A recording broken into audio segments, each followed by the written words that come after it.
Hello. Turn that down a bit. That's all I can hear in my ears.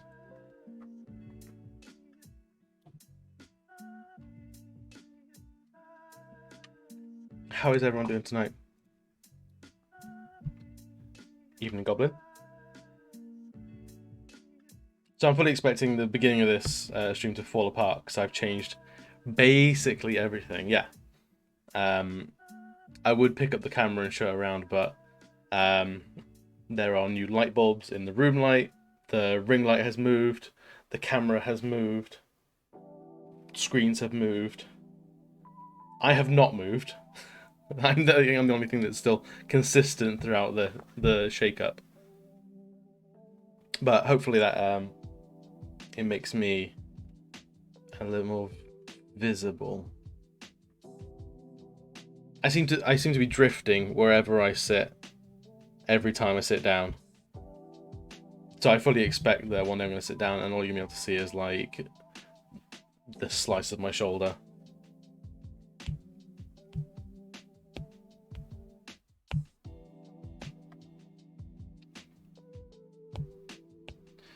But I promised some bad guys last time. Yeah, right.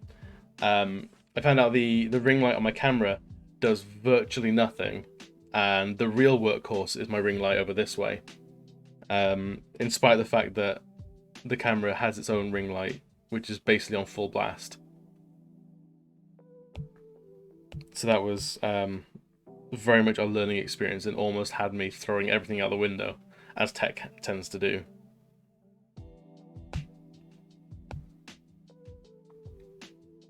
Thank you, man. I think every week's an improvement in some way, shape, or form.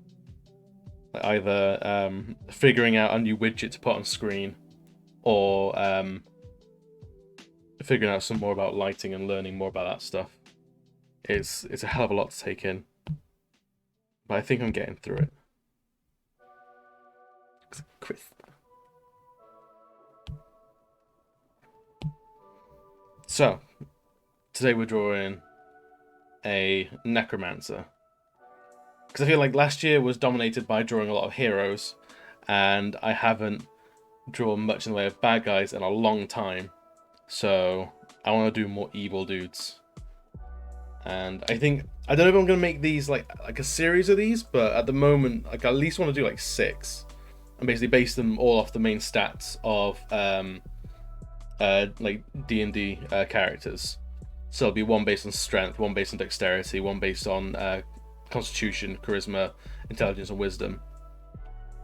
So a cult leader or necromancer like this, I'm kind of torn either to use it as the charisma or the intelligence based character, purely because to be a cult leader you've got to be kind of charismatic.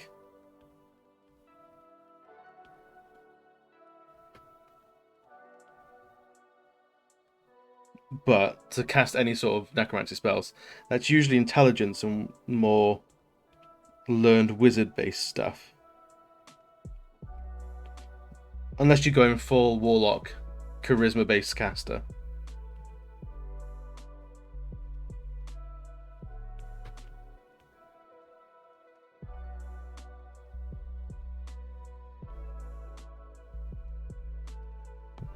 Let's spin this around because I'm struggling with the angles.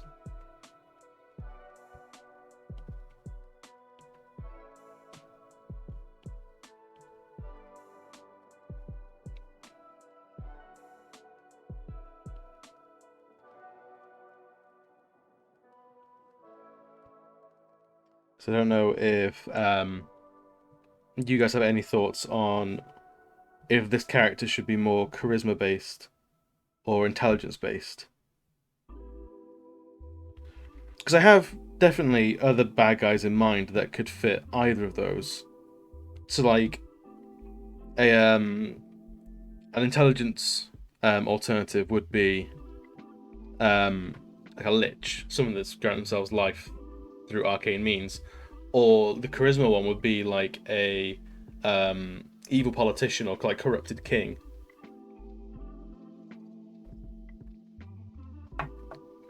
more like what their defining character stat is. Like, you know, the barbarians' defining character stat is probably going to be their strength.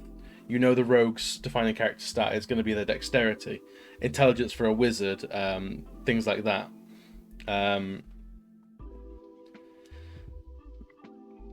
Be wondering who they're talking to. You got to make your own conversation sometimes as a bad guy. Like, the minions, they're not great for conversation, but they're all you've got. Like, until you've got some actual followers, sometimes you kind of slumming it. That just makes me think of like a really chill lich that's like not really there to dominate the world, and they just want to relax. They want to have like they've got a lot of reading to catch up on, which is why they're immortal. So, like, if adventurers could just leave him alone for 5 minutes, they'd figure out that he's actually not a bad dude.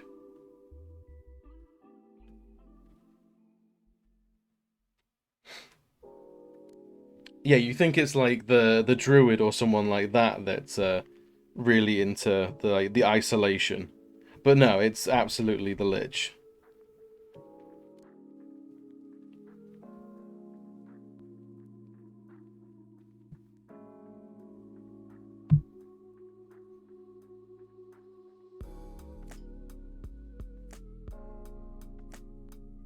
So I was thinking like for like a strength-based bad guy, like an orc warlord, because I love orcs the best of time. So any excuse to draw one, I'm gonna take. Dexterity, maybe like the master of a thieves guild, like a master or like an assassin's guild.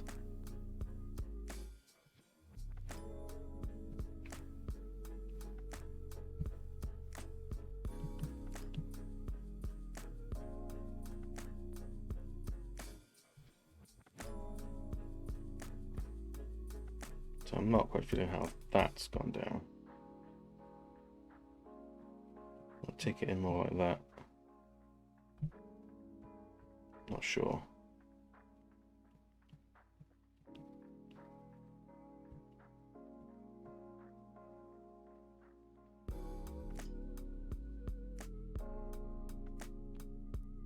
This is one of those bits where pixels make all the difference.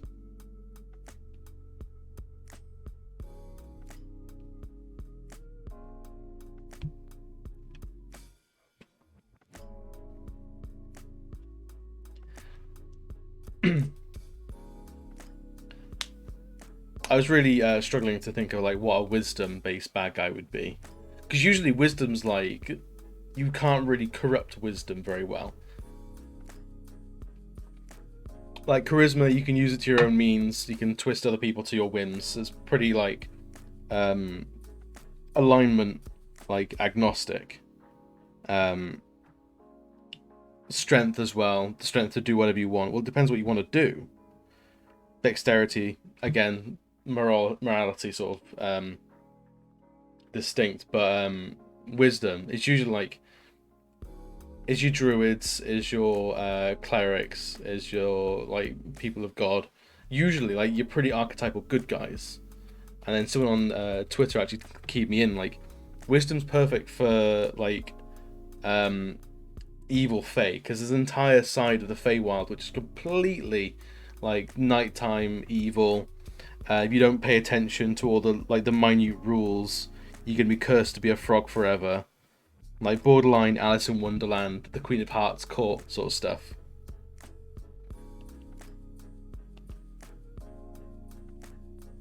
So like an evil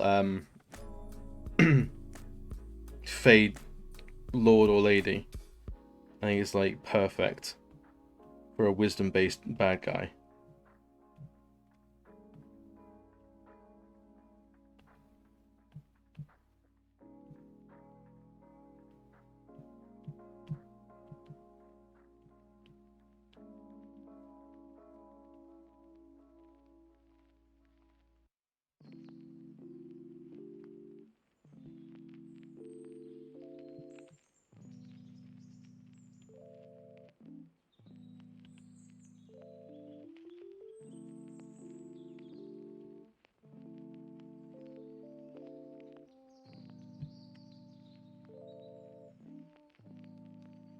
Yeah, same. It's it's something that I think gets shafted quite easily, where the Feywild, unless you go full head on into it, it's difficult to incorporate bits of it. It seems to be like quite a dominating flavor.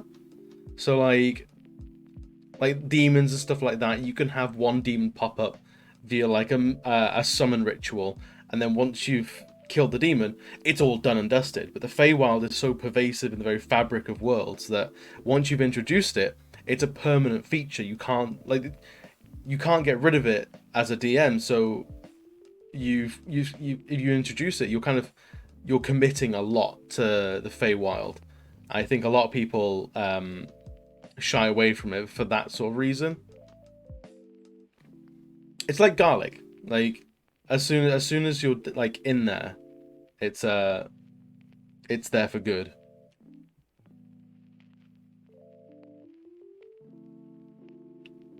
Has my stream has my stream just collapsed on itself?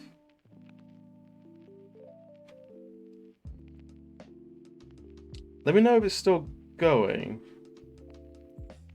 because my stream on Twitch has collapsed, but OBS seems to be fine.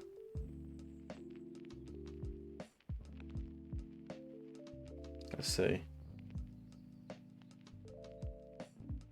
Seems to be back. Let me know if the stream collapsed there for a second. I think it might have.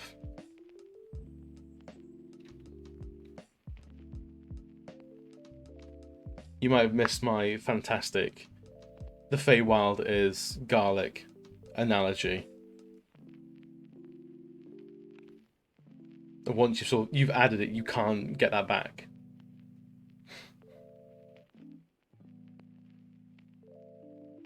Right, so yeah, it looks like Twitch actually done goofed.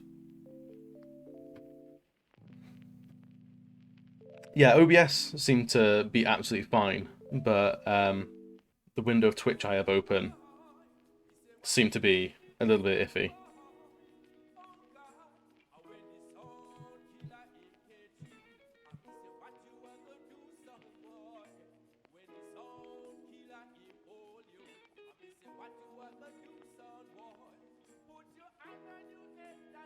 But yeah, so I like the Feywild, but it's quite a commitment to include it in your campaigns properly and do it justice. Purely because it's like an underlying fact of life. Like once you know it's there, there's no getting away from it.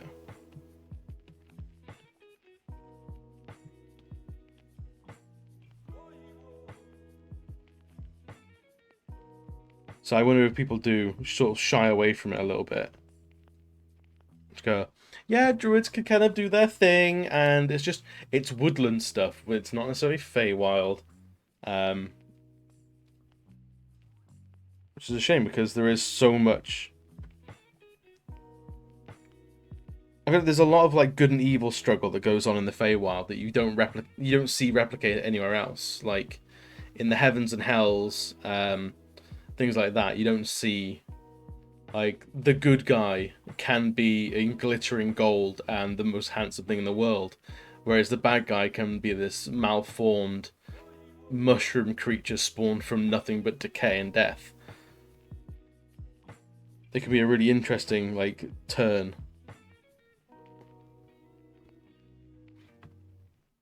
So evil Fey is definitely something I want to do more of.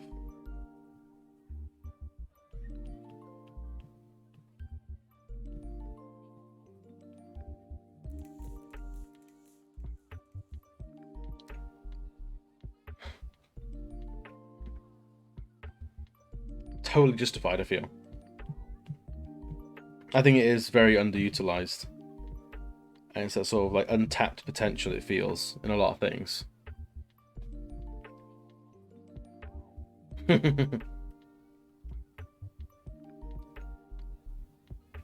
That's good. Druid's a class I've not played too much of. And the only one I've really played is Bullhacker from your campaign, Goblin. And what did we get to level 3 there? So, still early days. Really, as far as characters can go.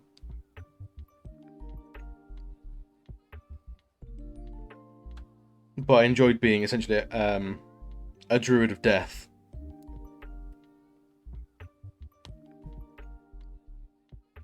Basically taking care of all like the nasty stuff that a lot of other people don't want to deal with.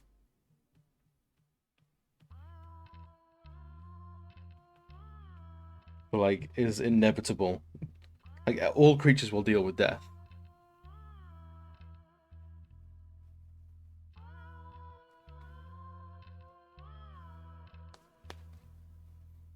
I miss Bullhacker as well. He was really good fun. Especially because he's a big elephant man and I gave him a Liverpudlian accent. Like the complete opposite to what you'd expect from someone like that. Why can I not get this spike right?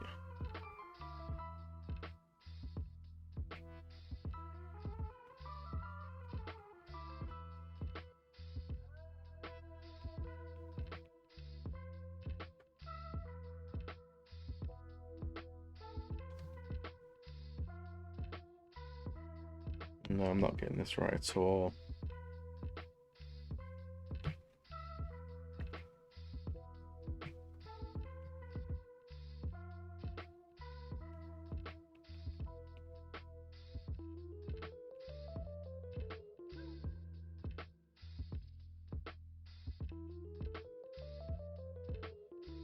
I'm really struggling with this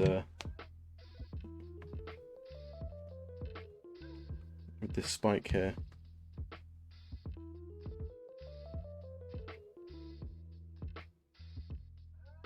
Maybe it's this spike is giving me jip. It's making the other one look worse by comparison.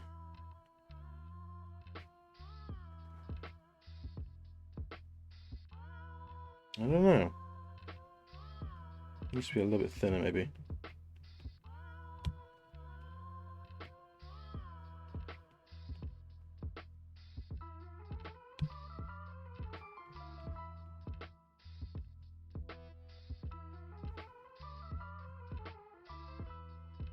Yeah, I'm looking forward to drawing some proper, like, dark fae.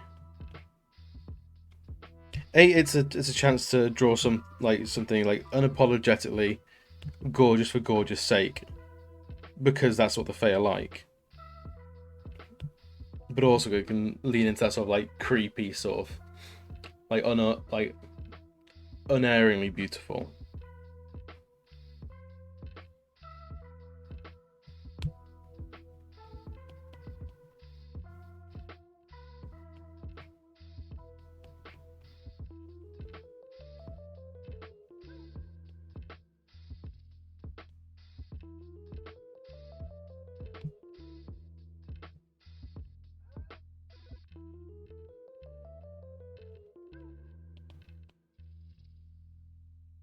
Although, Ali, how are you finding the Furbolg in your campaign you mentioned?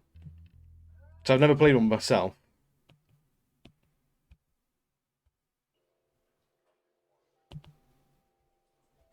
So I have to rely on others to tell me what they're actually like, because they seem good on paper.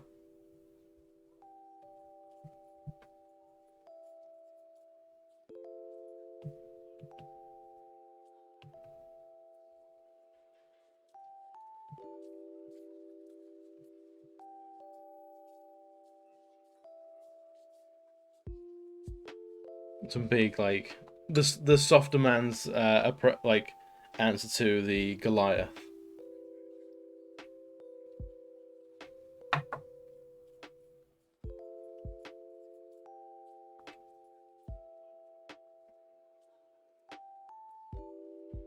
Right, let's do this here.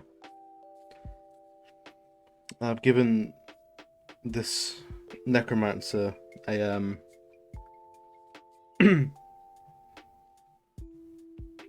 elven ears, which is great because it means I can kind of do whatever I want. I can just claim that, yeah, that's what my elves look like. You're enjoying it. Strength-based ranger. I was right, I forgot. Goblin mentioned that's what you're doing.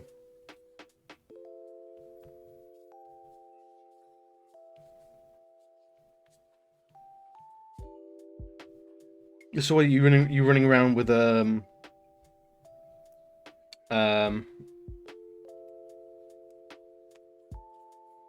so you Fey Warrior subclass. I see. I assume Druid because Fey usually goes hand in hand with Druid, but I forgot Rangers have such a heavy nature tint to them.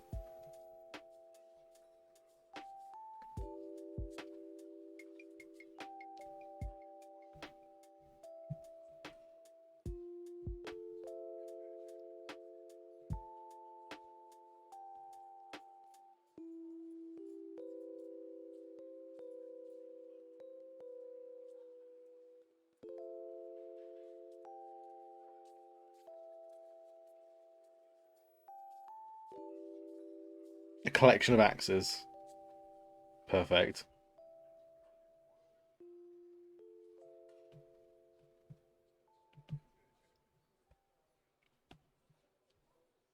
Do you split which axe you use up depending on what size class of creature you're fighting? Anything bigger than medium gets the big axe.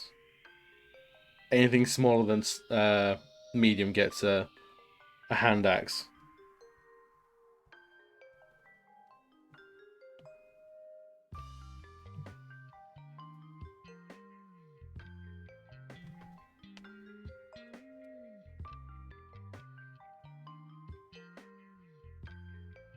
I respect the flavor.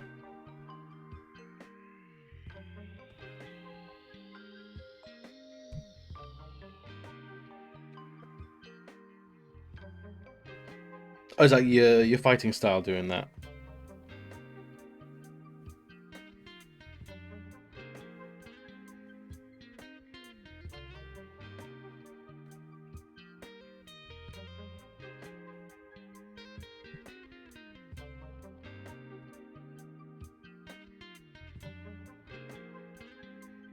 Let's see where this goes then.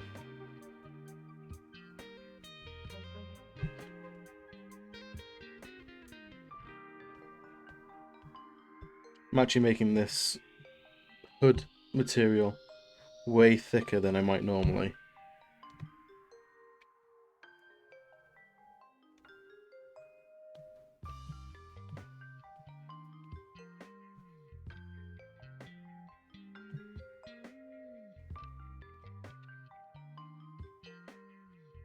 Oh, I see.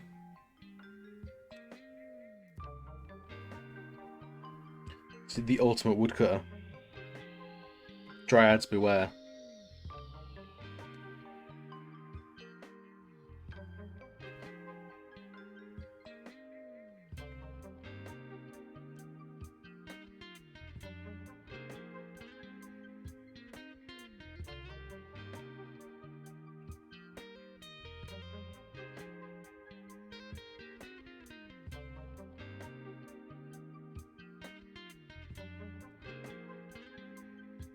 It all counts.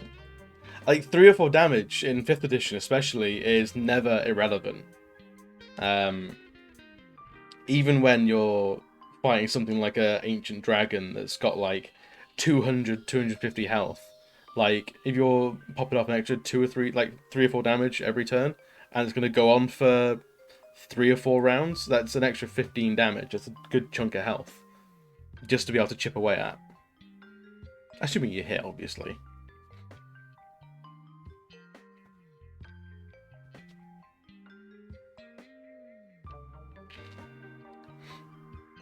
It's nothing to say that the character fights and finds out in-game that, hey, I just kind of fight better like this, so I'm going to keep doing it.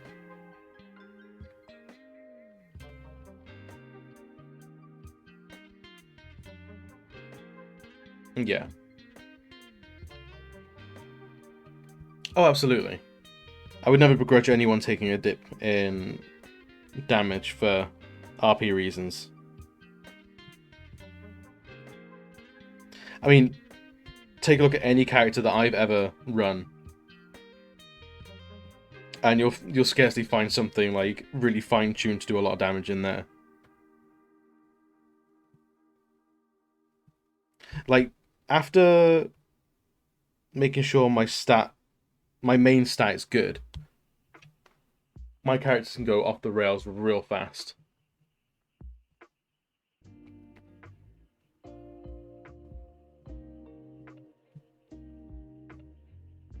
Like, I don't subscribe to the thought that if you make a barbarian that's really weak and they can't hit anything with their sword, they get no damage bonuses for raging, or not raging, but like no armor class bonus for being naked. You're just making a bad barbarian that's not fun for anyone. But the first barbarian that I ever ran was a circus strongman. So, ungodly strong, yes, but he's an entertainer, he's a performer, so his second highest stat was charisma rather than constitution. So he didn't make the most out of his unarmored defense, but there were times when he could talk himself out of a fight or talk himself into a fight that a less charismatic barbarian wouldn't necessarily be able to do. And even circumnavigated some fights because he could put on enough of a good show to demonstrate his strength that people will go, let's maybe not mess around with this guy. He's twice the size of a barn and looks like he knows how to do it. Like, he knows how to apply his strength. And is that optimal? No. You go to any D&D Reddit and you'll get torn apart for it, but it's fun. It's more fun doing that.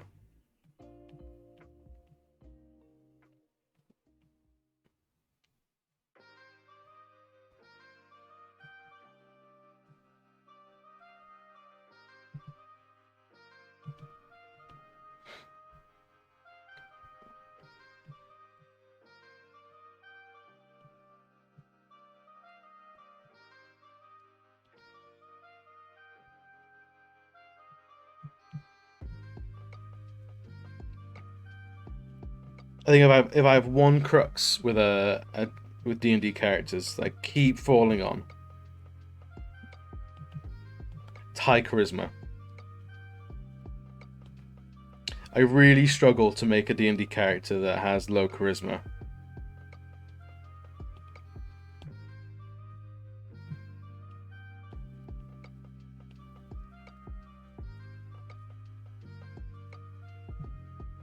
I like being able to talk to like NPCs and not automatically offend them at every turn.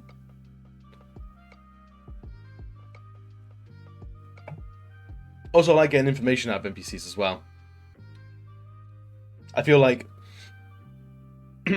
every character is basically good at combat in 5th edition. Like, you can't pick a class and not be good in a fight. But you can absolutely make a character that hinders you in the roleplay. So yeah, Paladin's a perfect example of that. You've got all the strength and HP of your toughest tank, and usually the armor class to boot, but then you've also got this massive wealth of charisma sitting behind you. So the only people that really get into a fight with you are the people that really want to get into a fight with you.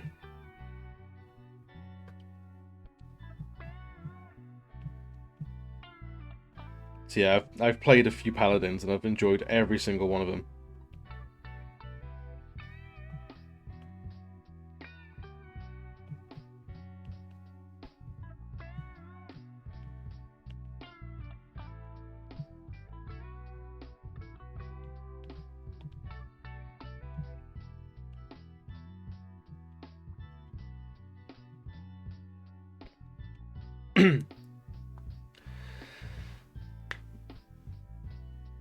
You're too much of a Boy Scout. See, I sometimes like, I like every now and again I'll like persuading people into a fight.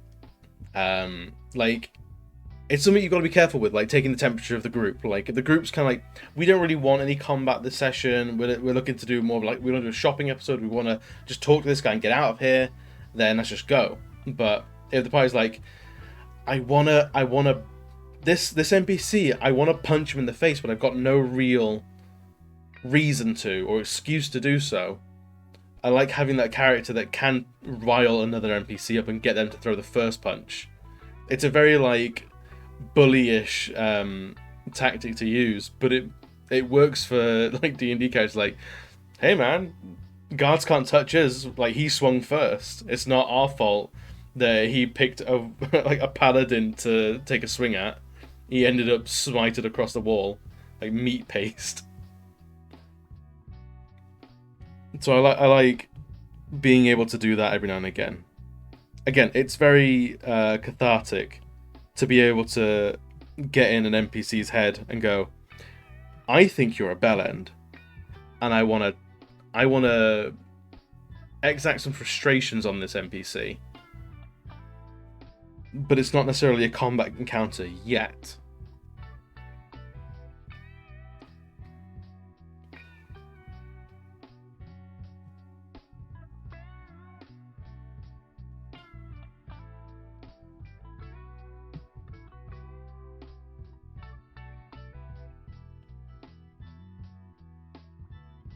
There was a situation I was in with that paladin, not paladin, barbarian I had before, the circus strongman, and there was an NPC giving like some trash talk to one of the other player characters, and like this player character wasn't very charismatic, so like wasn't doing much to like hold their own socially. I was like, I just wanna crush his face. I want to smash him into the curb. I was like, hang on, I know this. I know that this character's insecure about this thing. I'm gonna prey on that and prey on that and prey on that and intimidate and persuade, deceive them, and basically rile them up to a point where they've got nowhere else to talk other than throwing fists. And as soon as they did, the combat's called. The character that's getting the social beatdown gets to put the physical beatdown on the NPC. They feel good. I feel like I've done something true to my character, and we all walk away having a good time. Apart from that NPC who's not walking away at all. They're lucky if they're crawling away. But inciting violence in D&D is it's a strange thing to do when you're meant to be like the heroes.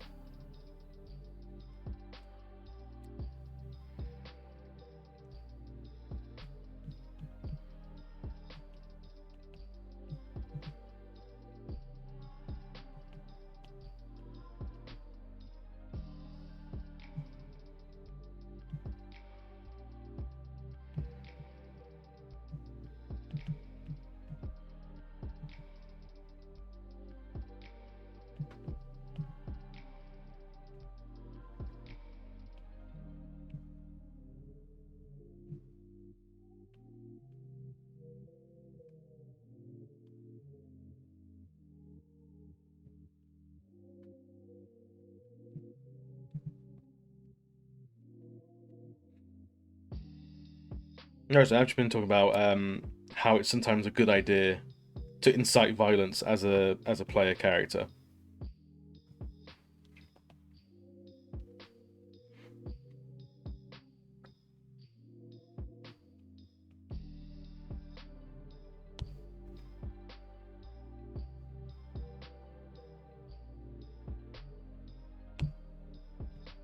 So using charisma when it's not really key to like your class is something I cannot go without.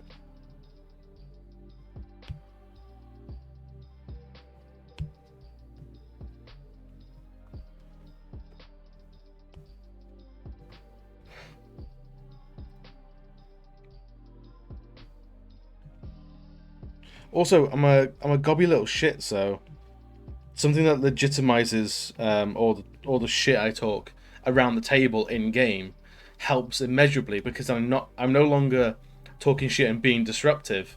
I'm talking shit and being productive. It really does help.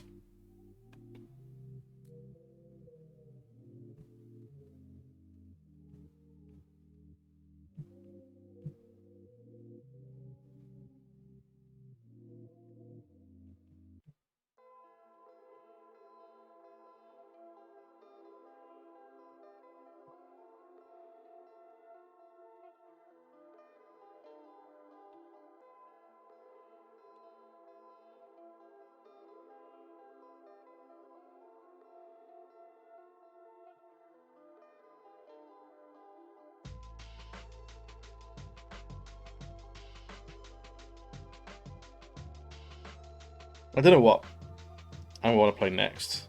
Indeed, like I feel like I've played most classes at least once, so there's not really much I've not played around with at a base level.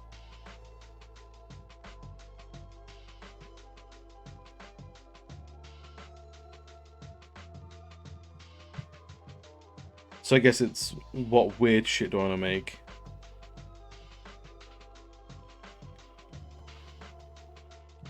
I feel like Star-Lord when he in Guardians of the Galaxy 2, where it's like, you've got the powers of a god, and he goes, I'm gonna make some weird shit.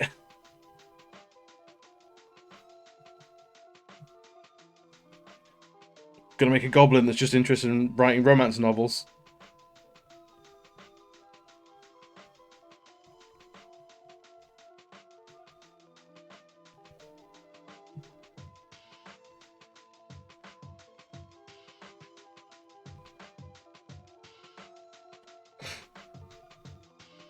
I do similar. I shy away from magic characters more often than not, and that's basically in everything. Like any sort of game, I'll shy away from magic casters, and really it's because they're fucking nerds. Nah, I feel like it's a lot of upkeep. Like I'm no longer juggling health. I'm juggling health and spell slots or mana, as well as like how squishy am I? Where is everyone? Whereas with a melee character, I can run into the middle and just go smash, smash, smash. I can probably survive the turn. Or a stealthy character, I can go stab, run to the shadows, and I'm good.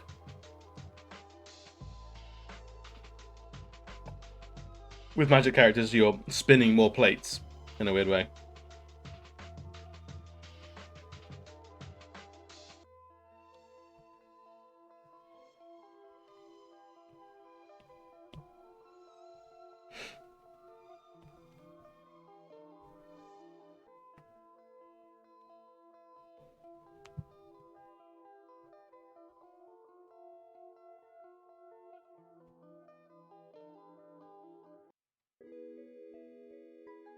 The druids are a fantastic intro to magic casters, because you can always fall back on wild shaping into a giant bear and tank for a little bit. So if you're ever like wanting to dip your toes in the more magic stuff, then the druid is a really safe bet. Also, they're crazy versatile. They can go full on caster, like toe to toe with a wizard or a bard, or they can go frontline fighters using wild shapes and junk, standing shoulder to shoulder with your barbarians and paladins and stuff like that. Especially with they get magic. They eventually, I think, I don't know if it's all druids, but I know some druids get magical healing as in their wild forms. So spending spending spell slots to get health back. So you can just stay in bear form forever and be a constant threat and a constant nuisance to your bad guys. So if you're ever thinking about that sort of thing, then druids are really, really good.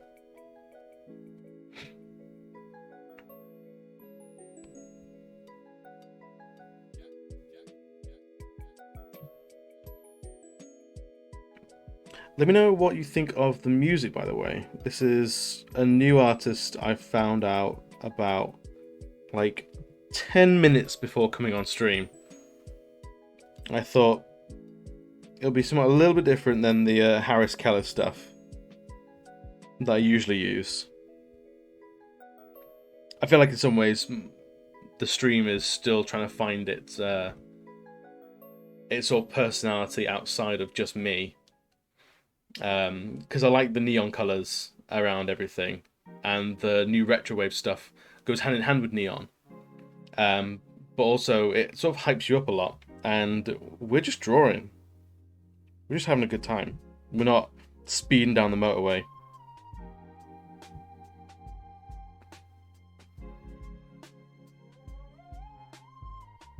Right, what shape is this hood going in? So I think it's going to go like that somewhere.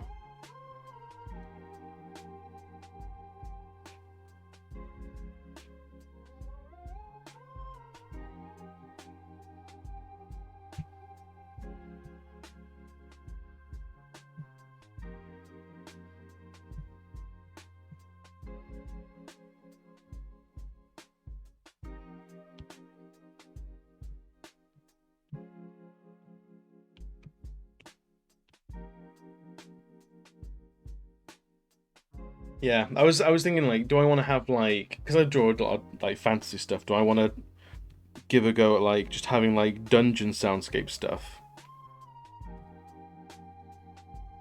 or do I want to have like your D&D marketplace, bustling marketplace background music's like going?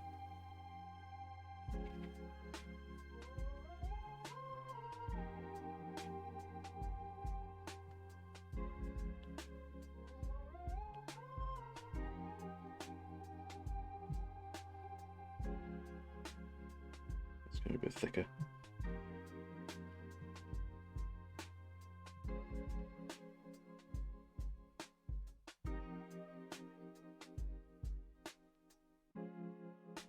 It needs to come a little more further out like that.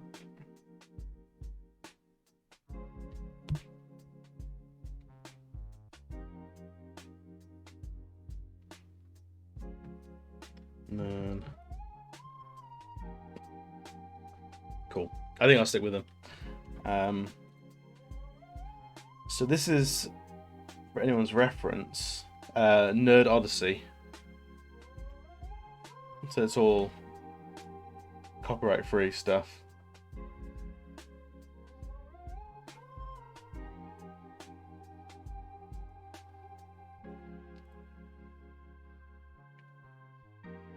Yeah, I've got like a small version to like ambient noise.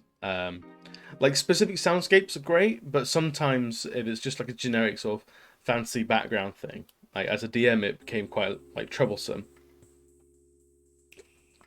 Because I'd be in the middle of like describing a city or something like that, and people go, um, we got a new song would play like halfway through my sentence, and people go, "Oh, that's the song from this game or this town, or this is the soundtrack to this game. Brilliant! I love that game. Does anyone else like that game?" And it became really distracting and harmful to the game's pace. So I think I've got a little bit of like an aversion left over from that. So I'll have to experiment more, which just means I'll have to stream more, which is I can only apologize for inflicting myself on you guys more.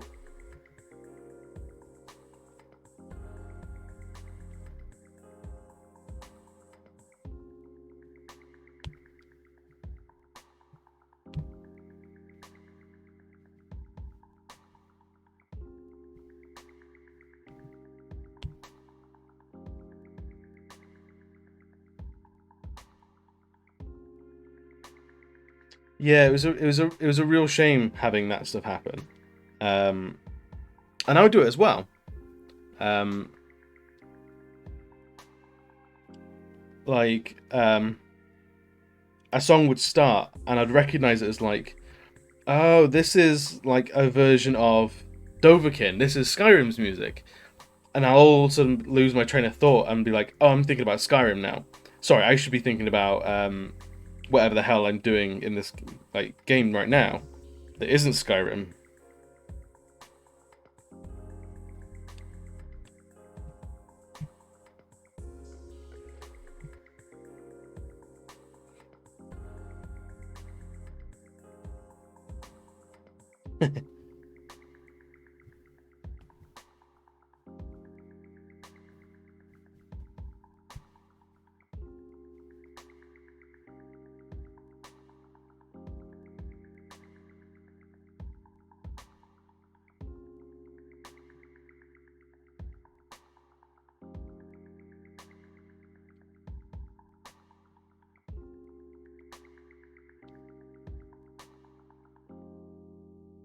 So this is where I'm now going. I have to make choices where I want to commit my ink.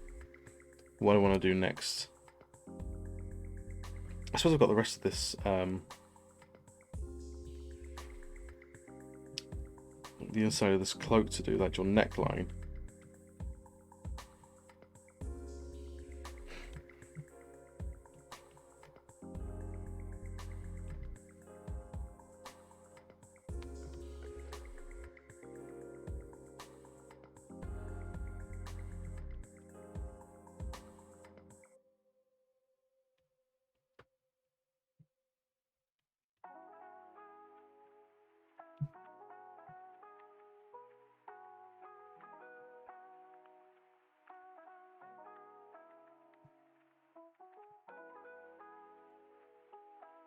See how it looks.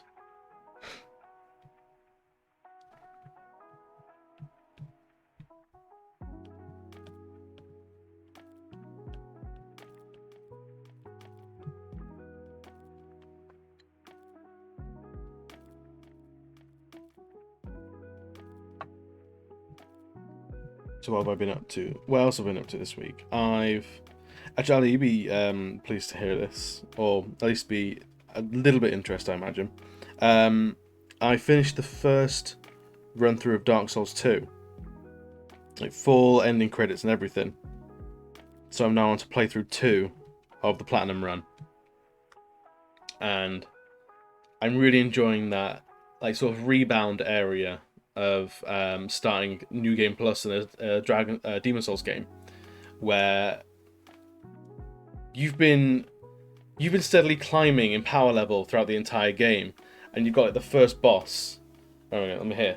So you're like all the way up here, toe to toe with the final boss, and you got the first boss down here, and everything gets like a 10% buff, but they only come up to like here.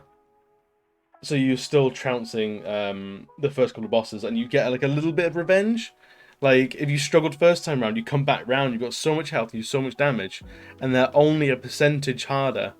So you go, yeah, put you in your place. It feels very good. I'm not sure which end did I get. I killed Randarara, whatever the name is. That boss, the ancient evil that comes out of nowhere after you've like unlocked all the king's seals and stuff. So I guess it's like I guess it's like the good ending where I sat on the throne, and I declare myself the new king. So I guess it's I imagine it's like the good ending. I don't. There wasn't much of a choice that I saw, so I don't know. I didn't know there were different endings you could unlock. Because I know there is in Dark Souls 1 where you can either rekindle the first flame or you can abandon it.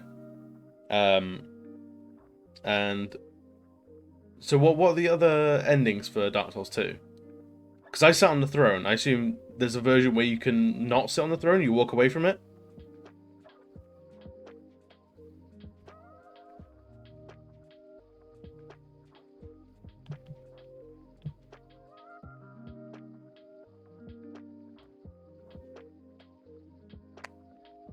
Right, it's basically the same. Like, either you perpetuate the circle of misery or you sort of end it to an even worse circle of misery. Let's have a quick look.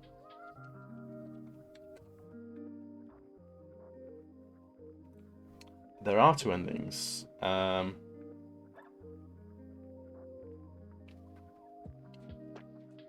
Yeah, so it's exactly what you thought it was. What we thought it was.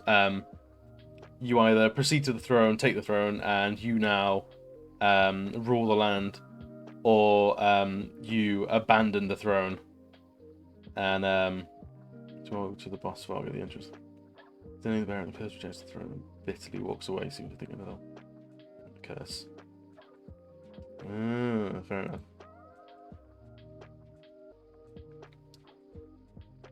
Really?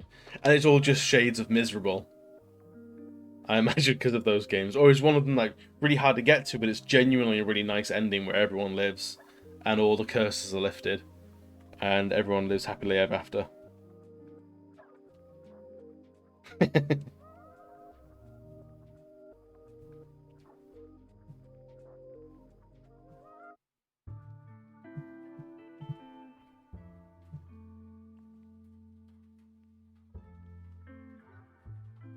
I mean, technically, Bloodborne had a happy ending to it. One of them, anyway. And because there's one ending where you could just become like a happy little slug, and the doll would take care of you forevermore. How you doing, Chelsea? How's your week been?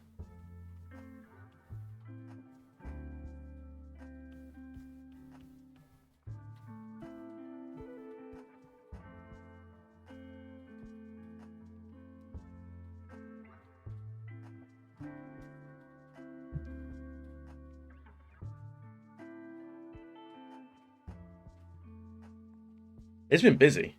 It's been wild, even though we're like 2 days in. um, Finishing off video games. I finished off the Mimic that we were drawing last week. That's all up on Twitter and Instagram, things like that. And what else have I been doing? Etsy's been busy this week, which is really, really good. I met with my dad, and bless him, he's crazy busy at work. So we got about 5 minutes into our coffee, and he had like 4 phone calls from work, basically beckoning him back. I think he's made himself too indispensable. They now can't survive 10 minutes without him. So we're gonna have to organise another time to catch up, go for a walk or something like that. He's trying to wind down for retirement, but I don't think they'll let him go. I don't think they'll let him retire. He's really gonna have to fight for it.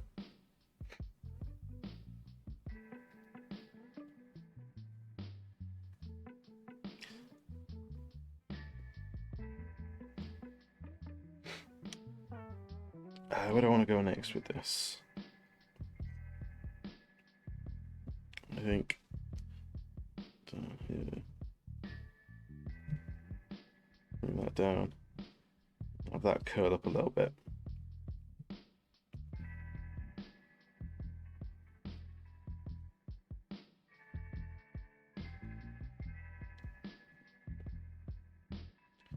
Have this come round.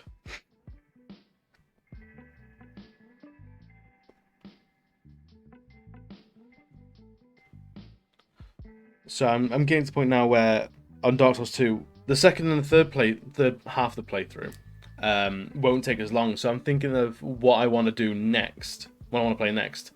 And honestly, having gone from Bloodborne to Dark Souls 2, I need something happier. So I'm thinking maybe just in my downtime playing some Lego Marvel Heroes, go completely the other side of gaming, and still play like a really, really genuinely good game. But it's just the happiest fun time basically possible.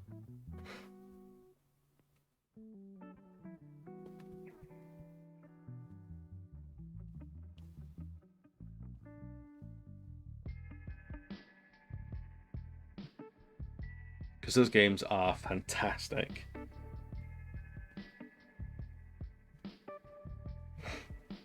Basically, any of the Lego games are criminally good. I don't know who gave them the right to be so good.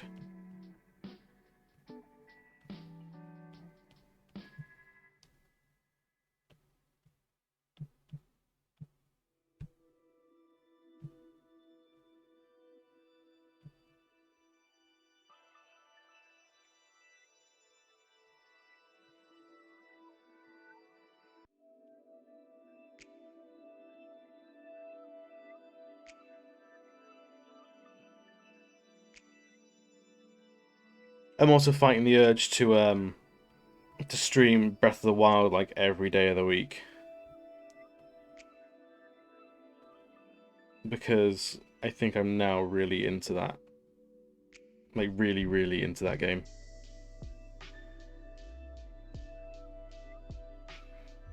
Like it's lucky I even try and have some sort of a schedule on here. Because if not, then I'd be playing that all day, every day.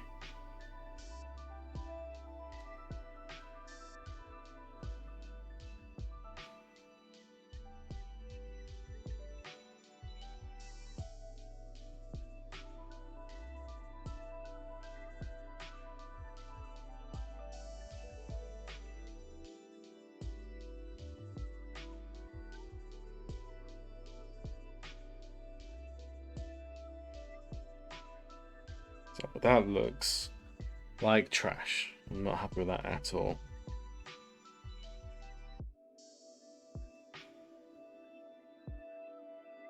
Let's do this real quick.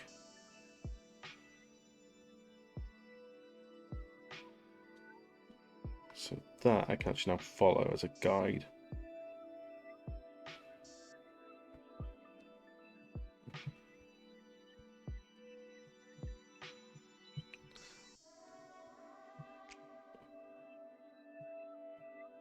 Because this iron sort of ring isn't actually one ring, it's 4 or 5. All sort of blending into one. Like 4 half rings.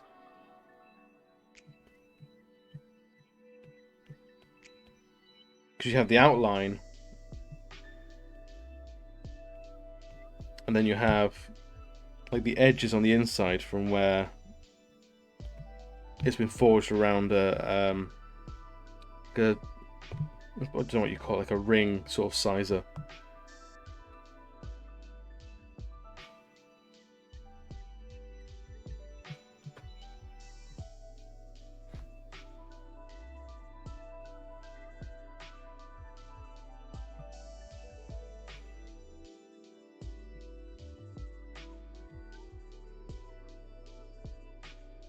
I'm not happy with that. I don't think it's actually needed. So let's go on to here.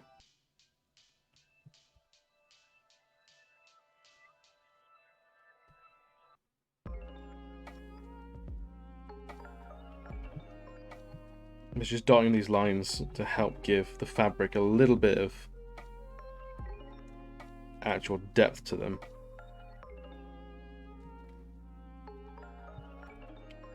So I'm not sure if I'd adapt it for modern characters, but I like drawing thick fabrics.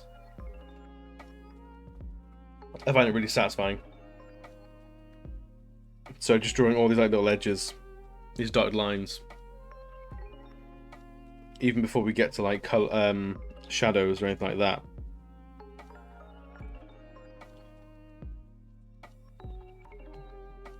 It just helps give a little bit of depth.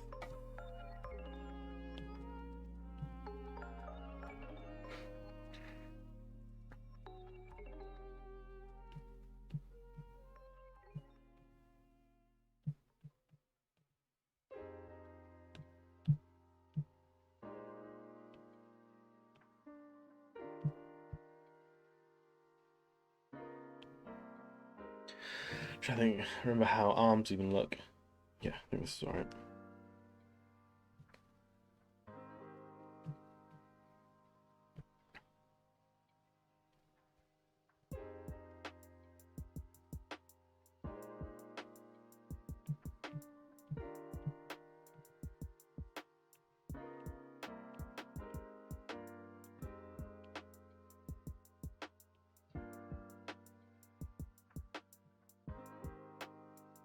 Way too dramatic. I understand the irony of me saying something I've drawn is too dramatic.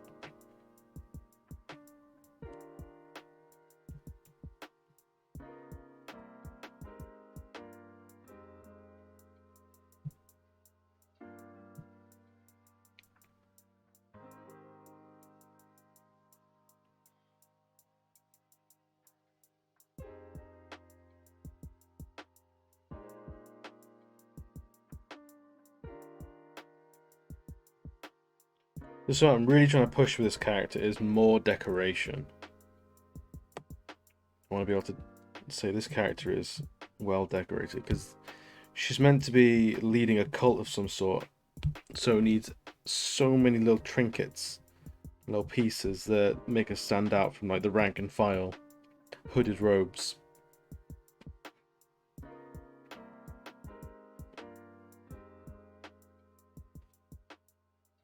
So I don't know on these loops if I want to add even more like dangly trinkets like bird skulls and teeth and claws and stuff like that.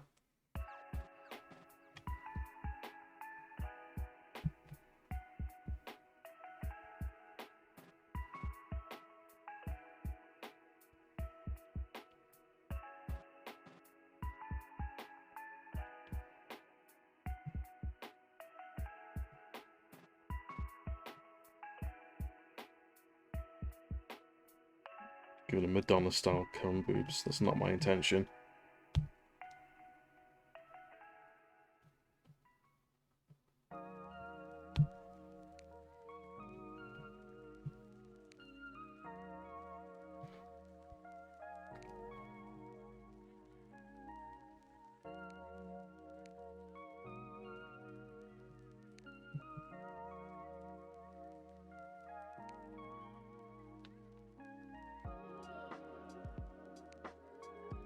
So what do I want to do? I reckon if I just go ahead and finish off this arm, and that stands us in a really good place to have achieved a lot this stream already.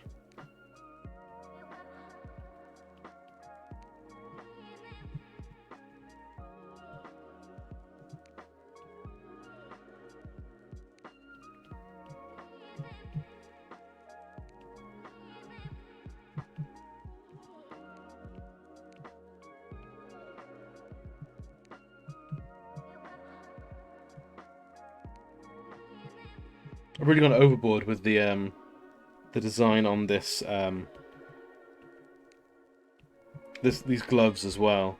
Essentially in 3 parts. So I don't know how she's putting them on, but it takes a few actions to do.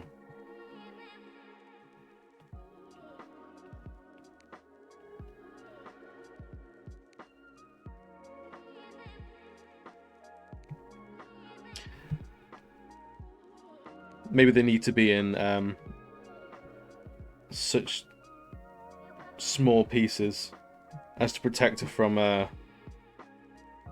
the eldritch power she's commanding. What's going on there?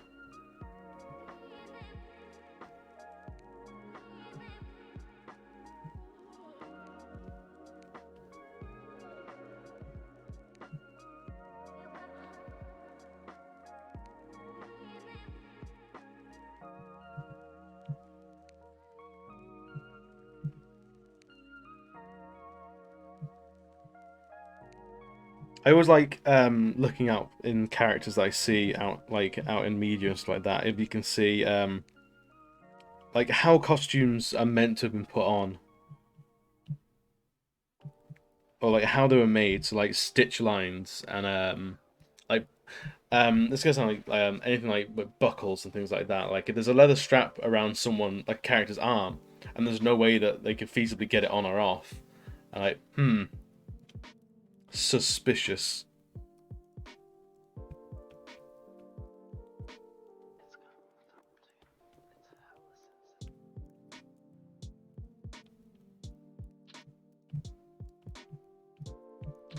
So I always appreciate if a movie or a TV show will show you a character coming home from a day of work and sort of just vegging out. Like they'll come home, pull like one tab on their armor, it all clatter around the front door, and they'll just vegging like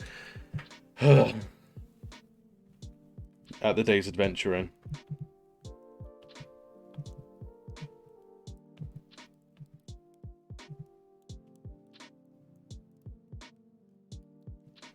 I was just back to seeing like in comic books, my favorite scenes aren't the big fights. It's the downtime stuff where you see Spider-Man sat on a building chowing down on a burger because he's not stopped all day, so all he can grab is junk food.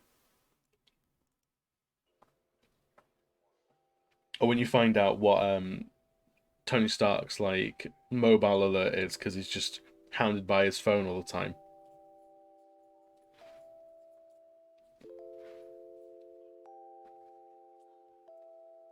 I am Beans. Thank you for the follow. Appreciate it. How you doing? Jump in the chat as well.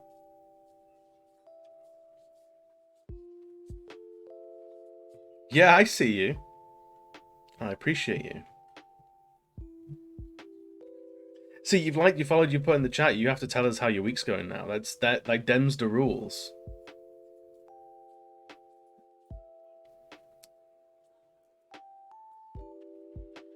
Yeah, if you're about welcome, I am Beans.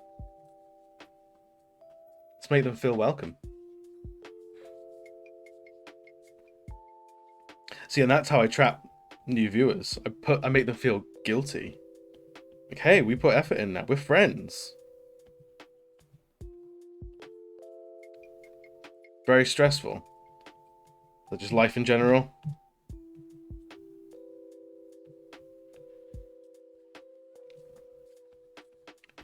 Well, if at all possible, if this stream can help you forget, or just get a little bit of breathing room, then that's alright.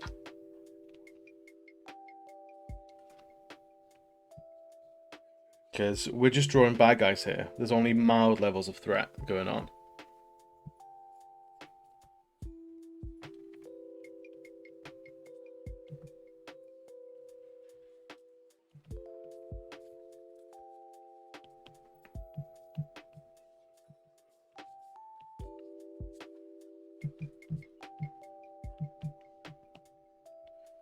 So I don't know if anyone's seen the trailer for Captain Falcon and the Winter Soldier. I think it went up today or yesterday.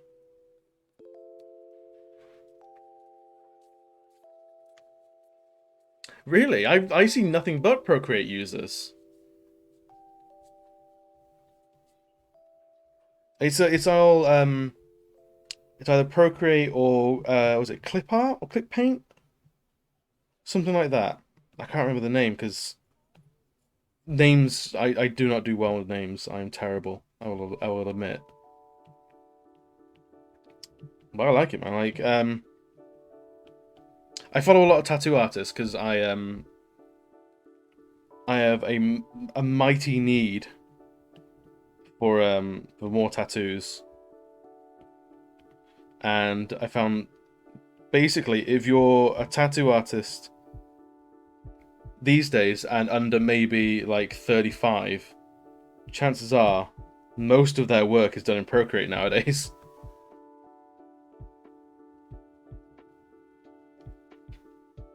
Maybe it's just that for a lot of them it's easy to sort of transfer to other places. I used to be a die-hard Photoshop fanatic. Photoshop was like the only thing I touched for the longest time. Yeah, for good reason. Like it's really great to play, like to draw with. But I wanted to be a little bit more mobile with where I could draw and what I could do. I didn't want to be like this was like 3 years ago, so before I was streaming or anything like that. I wanted to like go to drink and draws and like hang out with other artists and be out and about, not hold up my room so much. But because I'm a digital artist and pens and pencils scare me now, because there's no undo button. Once you've committed your ink to the paper, that's it. That's done. Either you black everything out around it to ignore your mistakes, or you get a new piece of paper. The iPad was a real good opportunity to actually get out and about again and draw on the go. I'm not 100% with what I want to do with this handheld at the moment. So Autodesk Sketchbook, I'm not familiar with that one. Is that PC or is that tablet or? Because I remember Autodesk for things like 3ds Max. So when I used to do like 3D modeling and stuff like that, I used it there. Digital Arts, hell yeah, our future. Bionicles, welcome as well. It's good to see you again. How is Bionicles week going? Is it all groovy and gravy? It's the real question. It's on mobile. Oh, brilliant. Also, even like another step beyond the mobility of an iPad.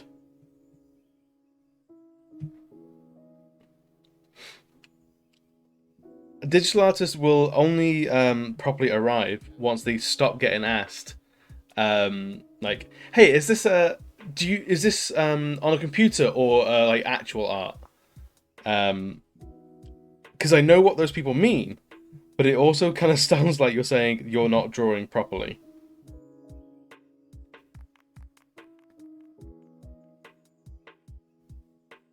Nice and chill. Good. Good to hear it. Where am I going with this next? I honestly don't know. Should we just power through into the other hand as well? Usually I try and space out doing hands because they're quite intimidating to me. So I don't want to fuck them up.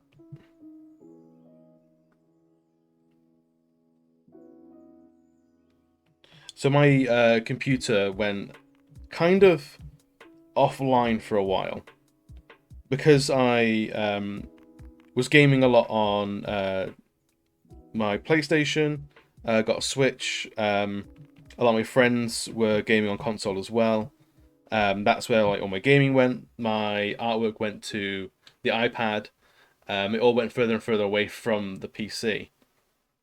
So it's only recently, really, like sort of like lockdown sort of stage, where I was starting to look at it and go like, I still have this huge chunk of technology that I should really use. So I'm trying to use it more and more because at one point I spent all the money on it. It'd be a shame not to use it. Through no fault of its own, it's still a good piece of kit.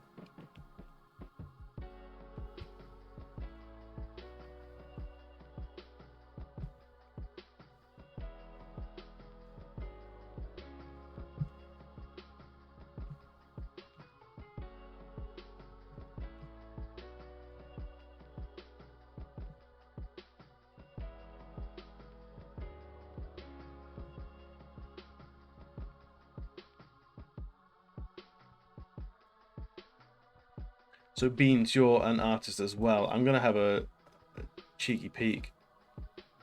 And you do it on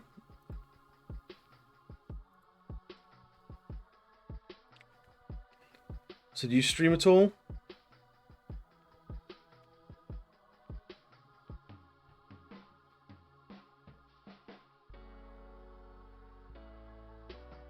Oh yeah, digital artists have got to they've got to put so much more like money behind themselves before like a piece of pencil, like a piece of paper and a pencil is all well and good, but the barrier for entry is not like a fucking iPad.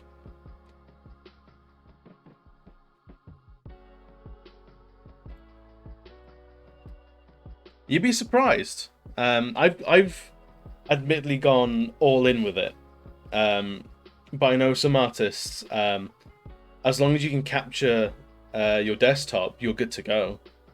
Like there are plenty of artists that don't have their faces on stream, they don't talk, they don't do anything like that. It's just the art happening on screen and then some background music.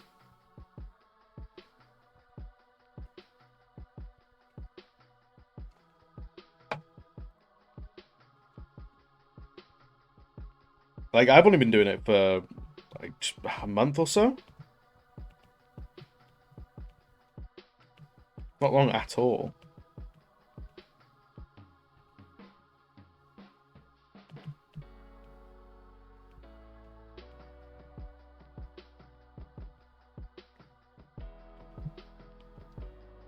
So still very much finding my feet.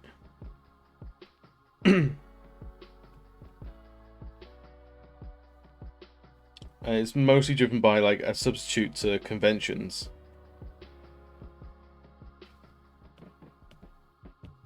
Which is where I'd get a lot of the comments like, oh, is this all done on a computer or is it actual art?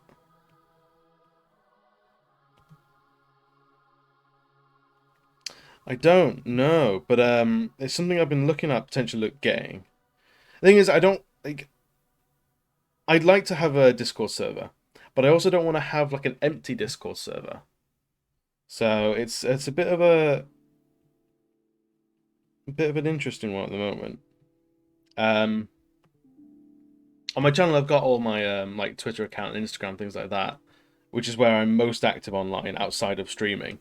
Um, and I'm always down for just chatting and shooting shit.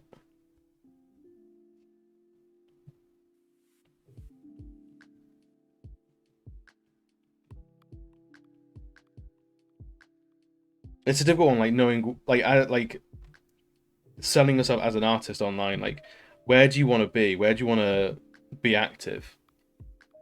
Because I'm not a natural sharer. If left to my own devices, I'll never appear on the internet.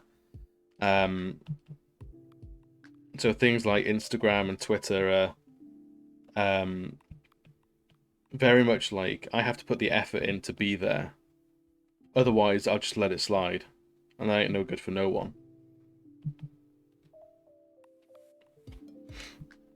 So trying to like sort out like actual content on Twitter, actual content on Instagram, actually being present on a Discord server as well, because I wouldn't want to set one up and then never be present in it. I think that'd be a very disingenuous thing to do.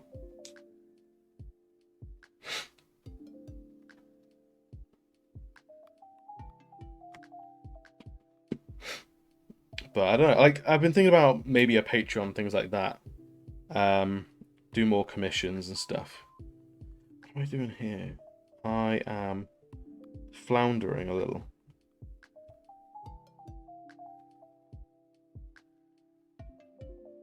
No, it's too thick.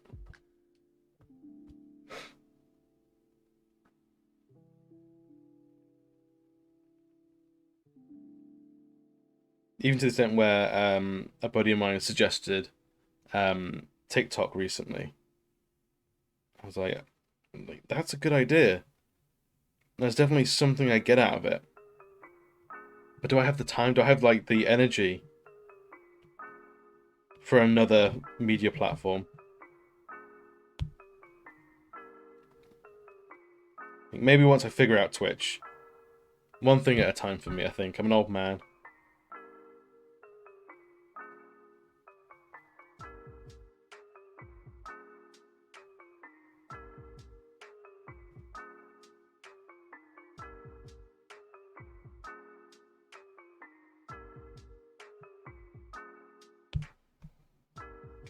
Get rid of that. Draw that back in because I wasn't meant to delete that.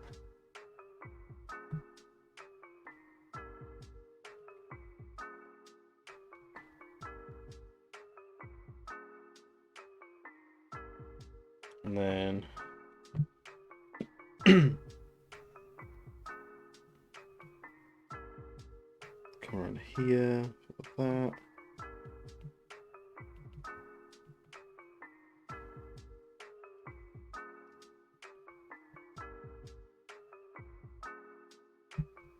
Oh.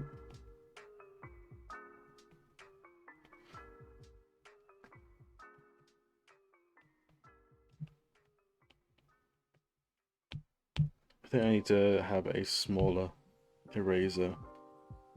That big eraser saves a lot of time in the taking stuff out. It's fucking chaos for what I'll delete along the way.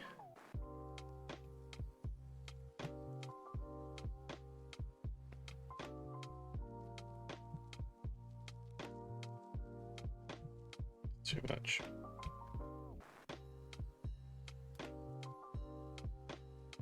Just leave that as is for now.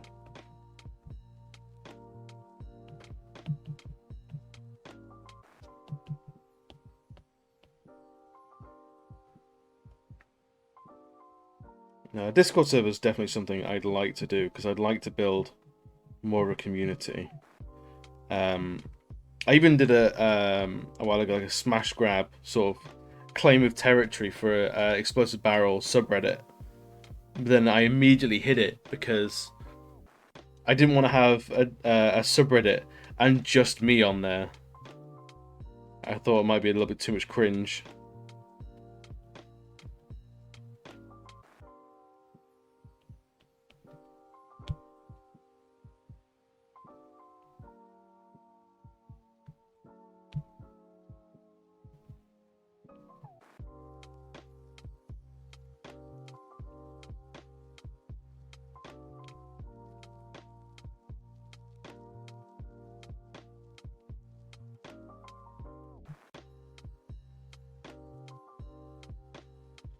I can draw the back of this skull.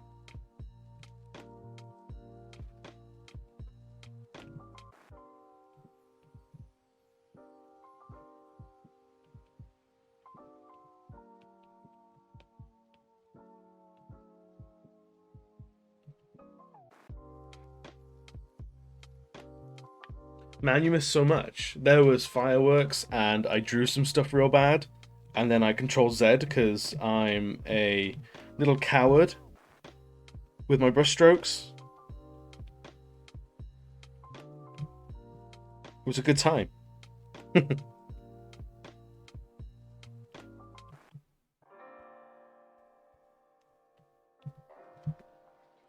No, I've been verbalizing some thoughts on like social media and stuff, and how it's not my natural rhythm to share loads of stuff. But I do need to share loads of stuff because that's kind of my trade.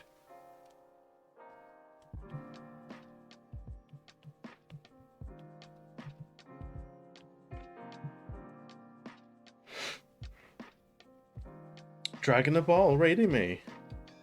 Very nice.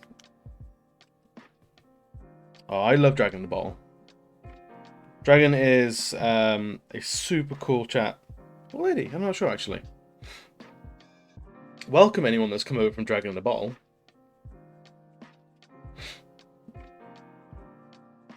Dragon is a super cool chap that's helped me a lot with streaming. Well, just like community stuff. Always very positive and encouraging.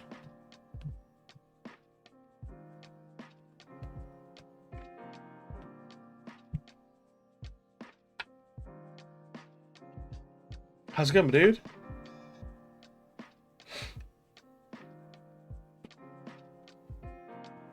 Well, clearly it's either a very big bottle or a very small dragon.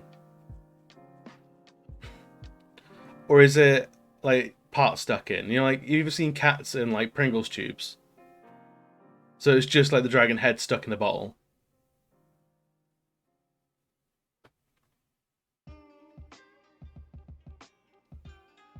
Hello, Caleb. I see you there as well. How's your week going, Caleb?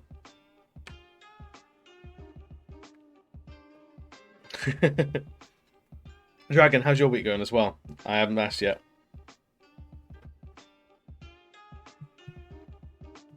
It's good to see you if you're chilling out for a little while or a long time. Either way, I'm glad you're here.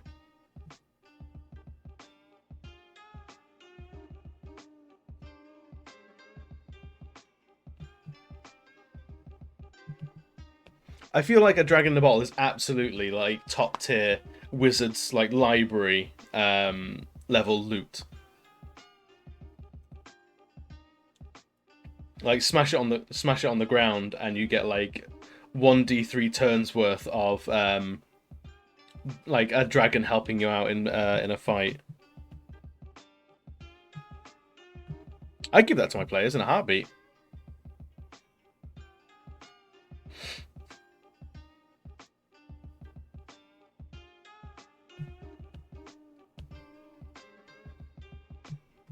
Although I did I DM'd a game where I gave the party a elemental in a bottle, or in a gem rather. It was a fire elemental trapped inside a ruby, and you yeet it at the ground and smash it, and this elemental pops up, helps you out for a couple of rounds. Like as that's how it was written on like this list I found. But I messed with it a little bit, so the elemental was fully content, like awake and alive throughout its imprisonment. So if you let it out immediately, it would like you. It would be on your side proper. However, if you sort of left it in there to rot for a couple of months, its opinion will sour of you. Its opinion of you will sour. And unfortunately, the players left it in the gem for about 6 months. So the party let this elemental out of its confinement, and it helped out in the fight. But then immediately was like, you know what? I hate you guys. Like, here we go. It's a couple of rounds of combat before I actually go back to the elemental plane.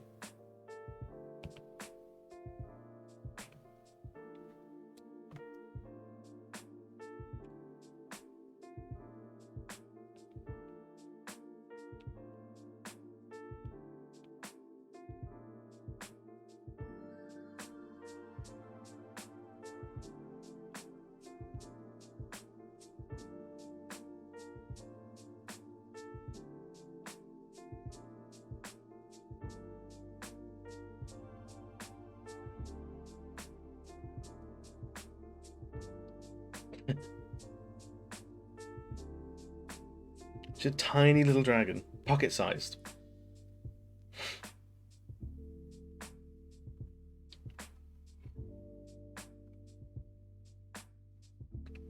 If anyone hasn't checked it out, there's a fantastic little dragon in. If you play D&D, there's a fantastic book, Tome of Beasts. If you've ever seen any like third-party get like books and publishing, you'll know of Tome of Beasts. But it's a fantastic resource, and it has a alehouse drake, which I am forever in love with. It's just a little dragon that hangs out in taverns, and it helps people get drunk and helps people spend money and be merry. That's literally pretty much all it does.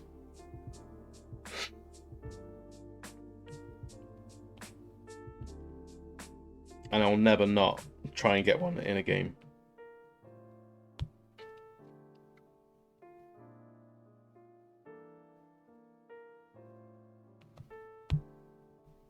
Cool ball inside. It's just a little bit shiny. And then here, the dragon in the bottle is 1,000 years later, still in the bottle. But you got the ball.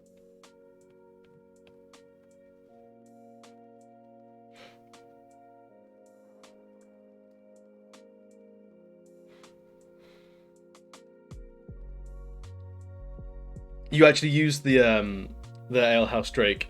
It's gossipy. Oh, I love it. Of course, a drake in a tavern would be gossipy. Like it's just chilling out on the rafters, hearing everyone's complaining about getting drunk on the weekend. There's no better source of information.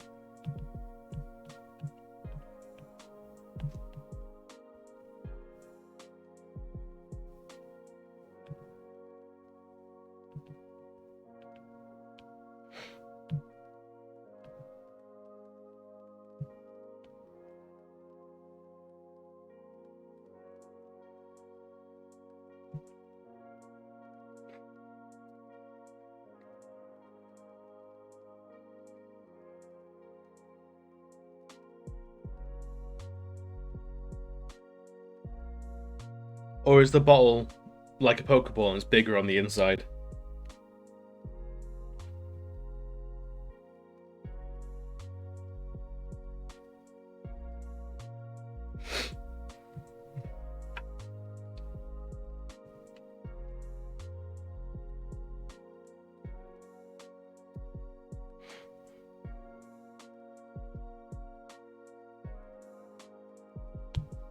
I'm actually not too hot on where this back of the jaw is.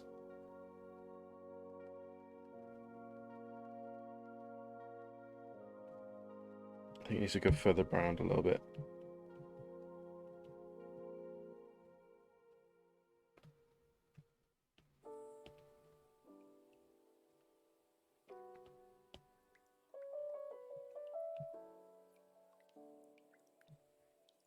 There we go.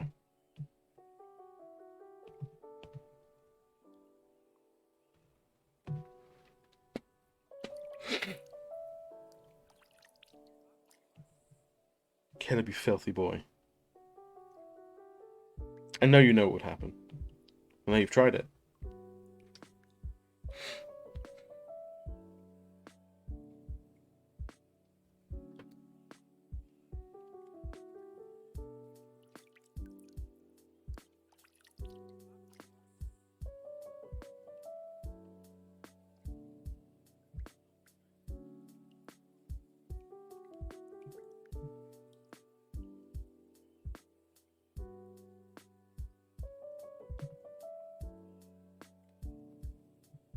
Then this talisman I am really just winging, to be honest. There is little to no plan.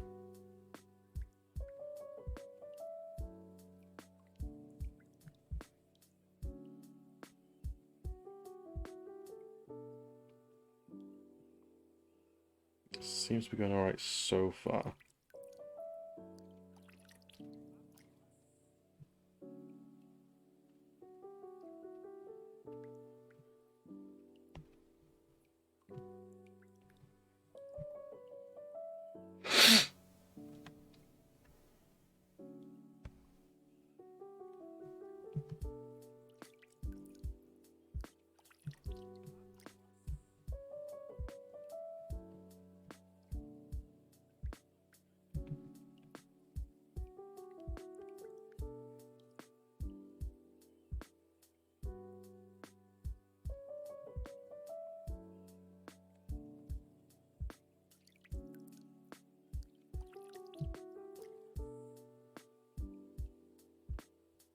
Chat, I adore that you're now just so concerned and worried about Dragon in the Bottle and if he's okay.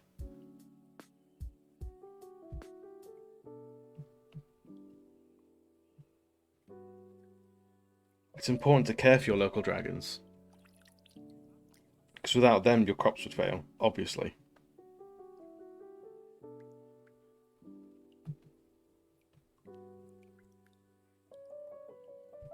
Doing that, that's not right at all.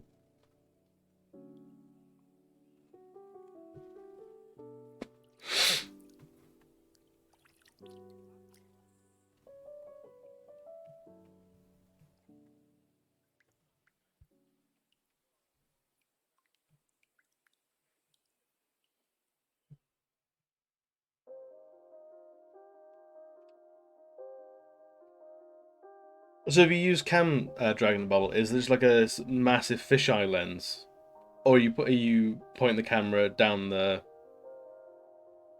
spout, as it were?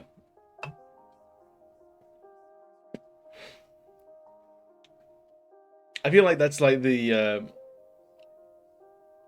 you're almost on the precipice of like the ultimate VTuber. Like your avatar's not some motion capture anime girl; it's a motion capture dragon in a bottle.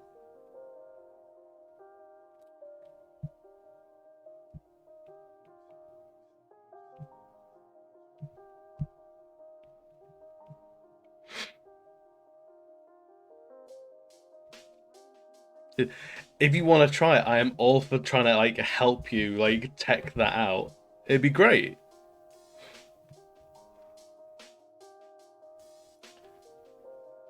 No, I'm not gonna try and like force your hand or anything, but I'd sub to that.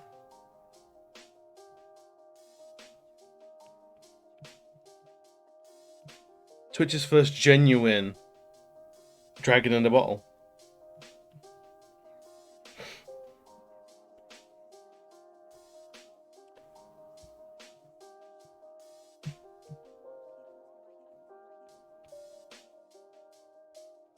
Legend has if you hit partner, then the dragon's released.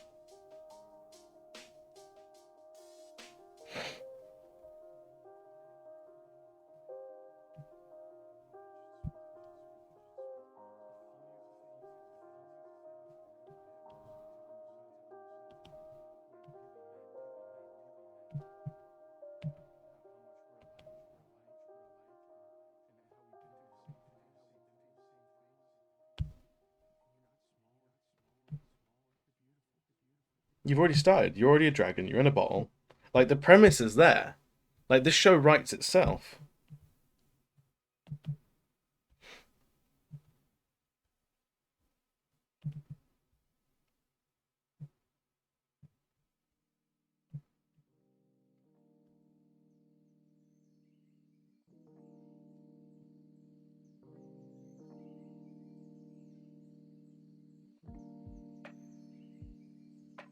I haven't looked into like VTubers too much. It's not something I've never assumed that I was going to be doing it, so I never looked into it too much. But it's always like a 3D model. I'm curious if there's any pixel art VTubers out there. So it's like a live action captured sprite.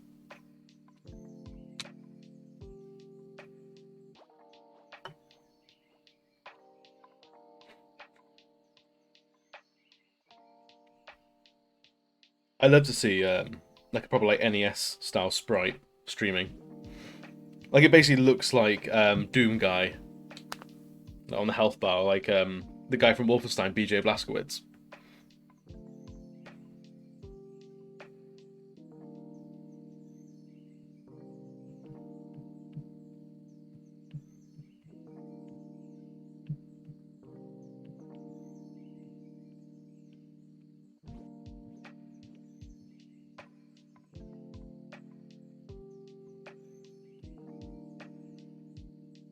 Tech-wise, I think as far as I'm aware, you just need a webcam. As long as like your face is relatively face-shaped, a lot of the programs do it for you. I'm sure this isn't Ben. He's a VTuber, so he's got all the tech set up.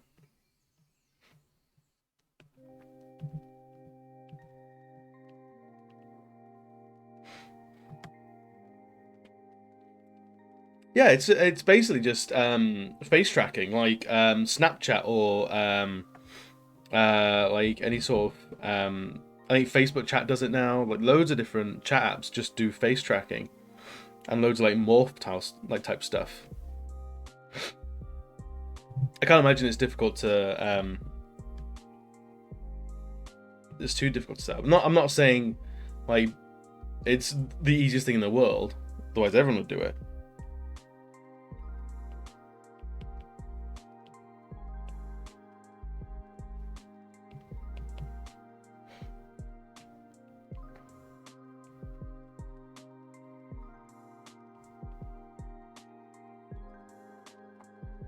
I reckon you should give it a go.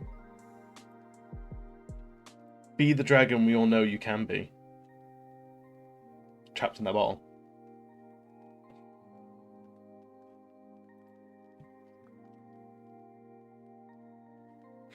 Excellent.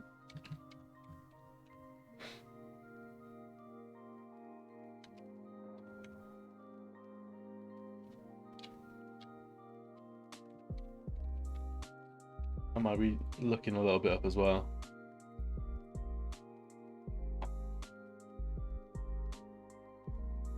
So you're already doing face cam.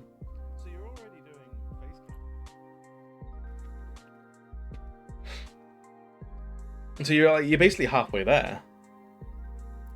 I don't know if the camera needs to be like straight like up on your face, or like how it can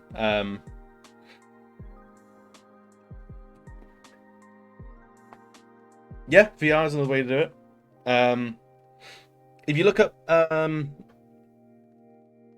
Ross O'Donovan, Rubber Ninja, he's an animator, Twitch streamer, and all sorts of like YouTuber type person. A lot of his Twitch streams are VR based stuff. Yeah. And he's like, oh cool, you already follow him. Brilliant. Then you already know exactly what I'm going to say. He does tons of VR stuff, so I'm sure there's quite a lot to learn from some sort of back catalogue that he's got for talking about streams.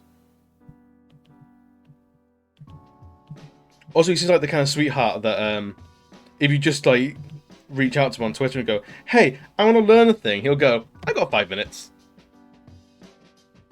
I'm like, what do you need?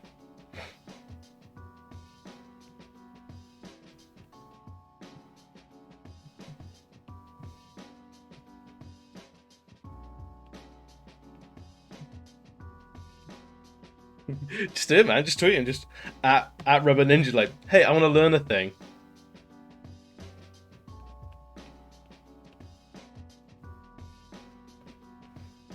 Explosive barrel. Some other guy you don't know sent me.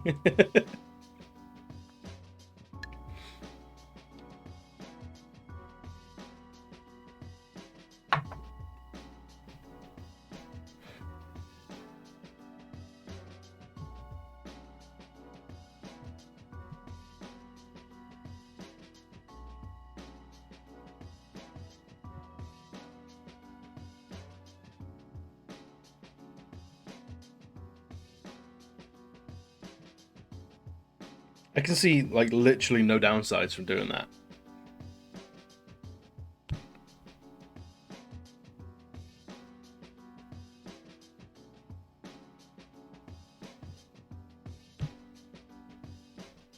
If we're not careful, this could turn from an art stream to a stream text stream. I'm not against it.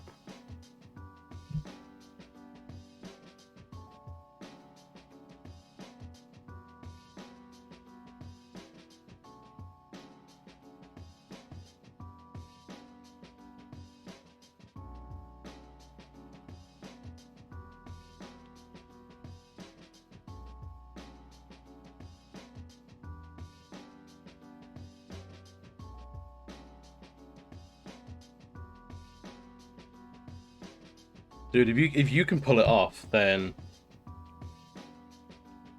like king of Twitch for a day.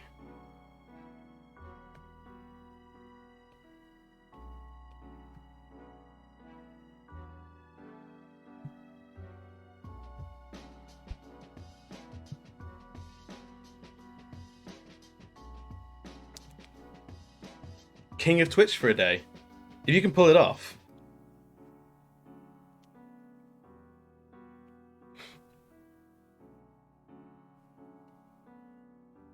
Maybe 2 days. Like, who knows?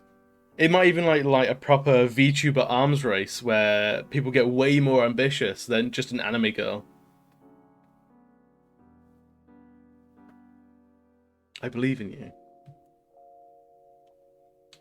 Everyone else here believes in you. All 6 of the people believe in you.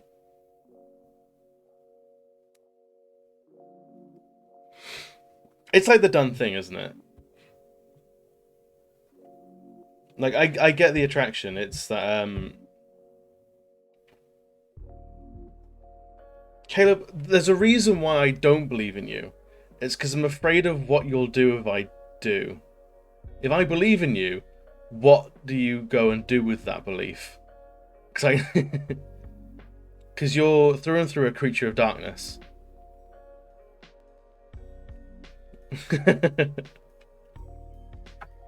Yeah, if I believe in you, that has genuine real-world implications, and that's a dangerous thing.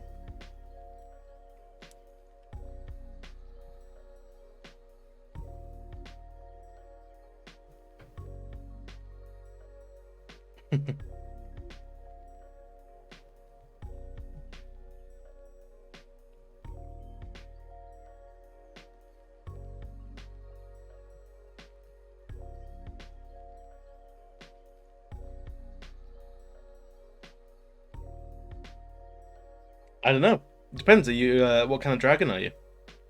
Are we playing D&D rules here? Like, is it based on metallic or chromatic, or you a good luck dragon? We're so preoccupied with how this dragon got into the bottle. No one asked what kind of dragon. Chaotic evil.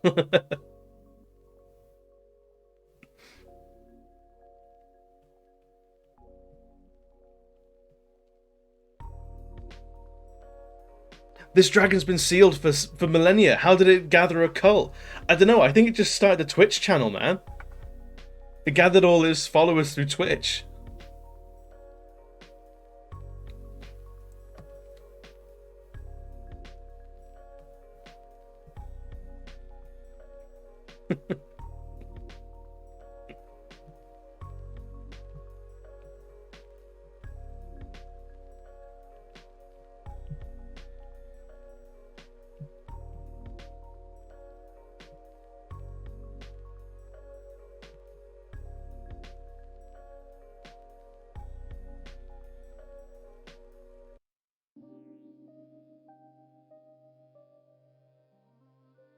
I think what I want to do with this now is put in some little demonic runes. I don't know why I said it like that. Demonic runes.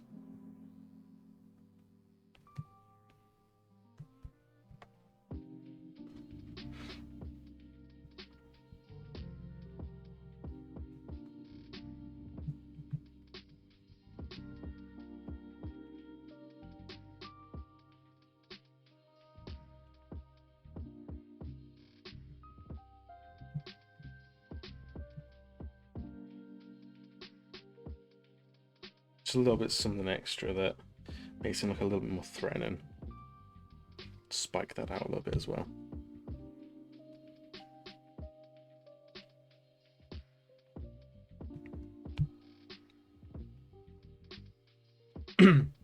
Talking about like good dragons and evil dragons.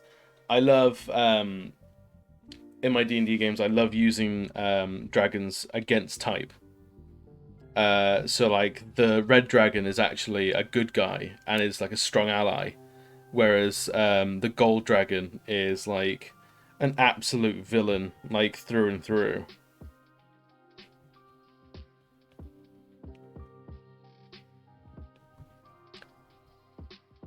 sassy grey dragon. Yeah, exactly. So in my most recent campaign, there was a plan for um, a gold dragon to be essentially an antagonist, and they were going to be lawful good to a fault. So they hold everyone within their kingdom to like an impossibly high standard, and even like the tiniest infraction is very heavily punished. Like that sort of extreme.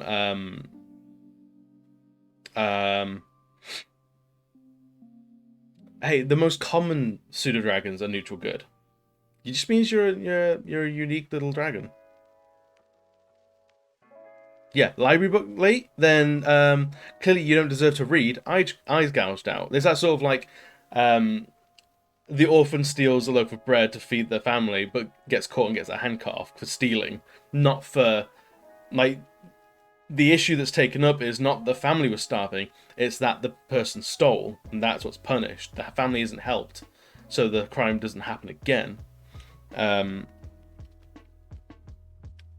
Or the other one was the like counterpoint to that was a red dragon, where that dragon's hoard was their kingdom.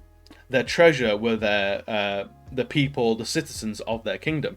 So that dragon wanted the best, most perfect dragon's hoard ever.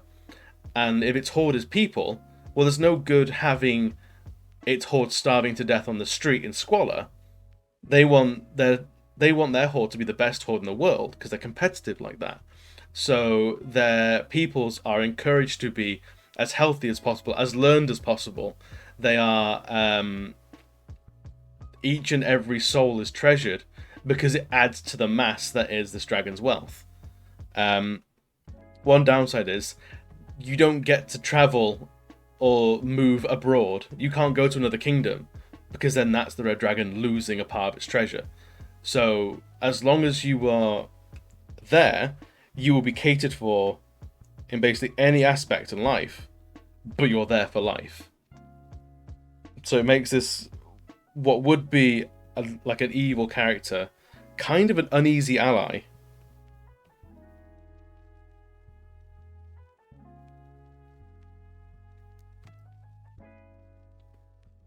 I would exactly like, oh, you're just hoarding like gold coins. Brilliant. That's what we're gonna do. Sit around and glitter. My hoard built its own castle to me. Then what's the point? Like, why are you even doing this? My hoard is clearly better.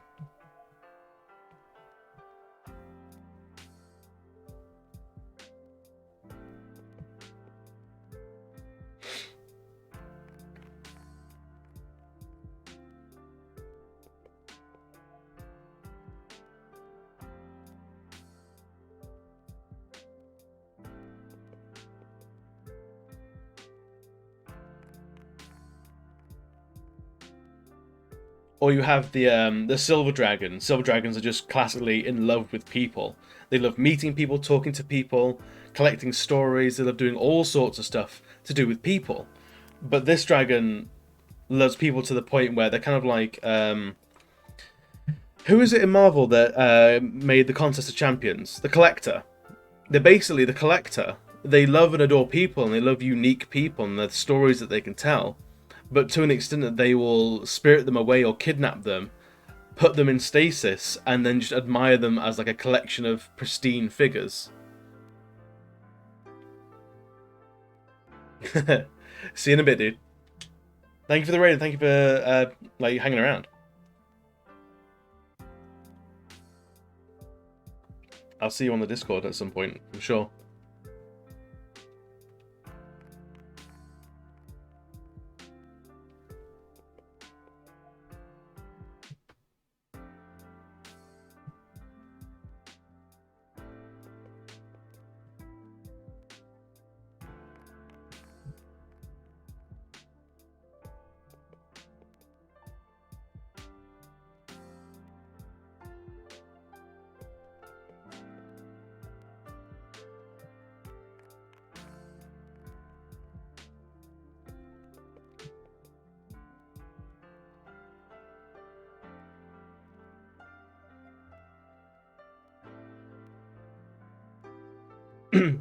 So yeah, I love using the good guys as bad guys and the bad guys as good guys.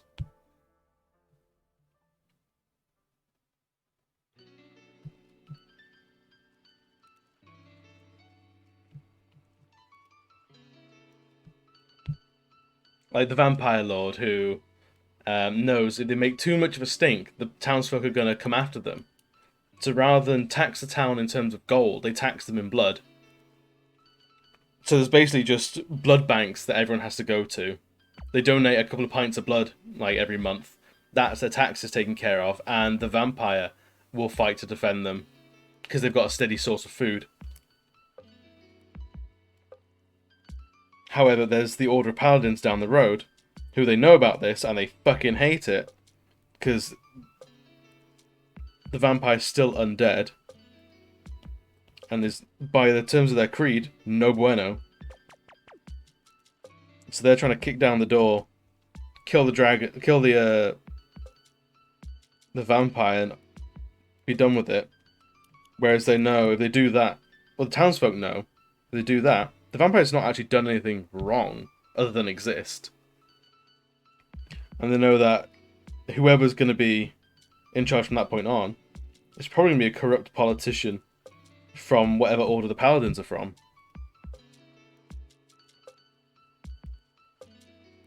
At least the vampire's motives were clear. I just want food.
in. But to them I say, you're right. You're spot on.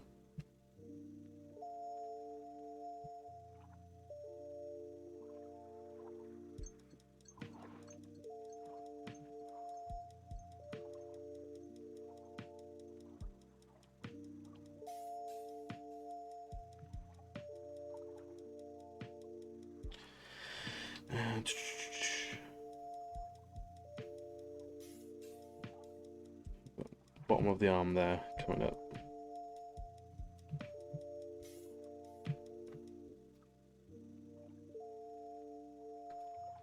And this one's easy. It's all obscured by the arm.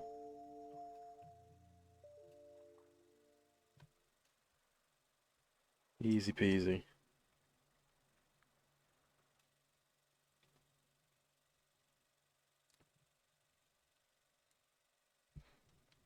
So, this centerpiece of the hand here, where all the creepy magic's coming out.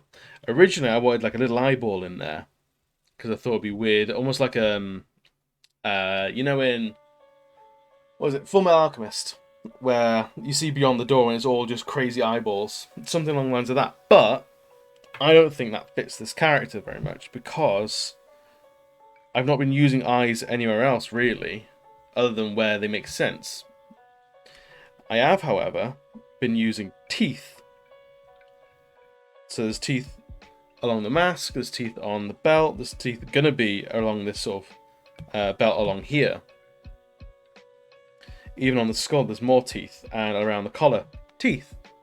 So I reckon having some nasty, nasty teeth in his hand. It's a little bit. What's the character's name from Naruto Shippuden?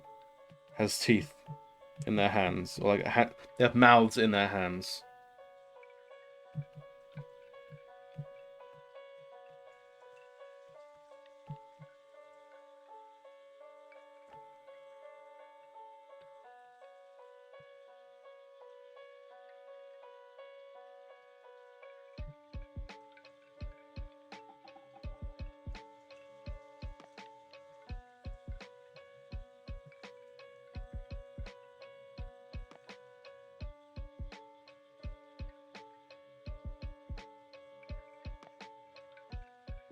Yeah, that's the guy. I forget he had loads of like what was it? He had like hands all over his. Well, he had mouths in his hands, but then clay was his weird super ninja power, which I never really understood. Like you gave him this massive weird trait, and then it had nothing to do with him other than I guess what he chewed it, or he stored it in his body, and that's how he got it out. I think it was Madara, or something like that. I'm gonna Google it. Naruto hand mouth guy. Didara, that's the one.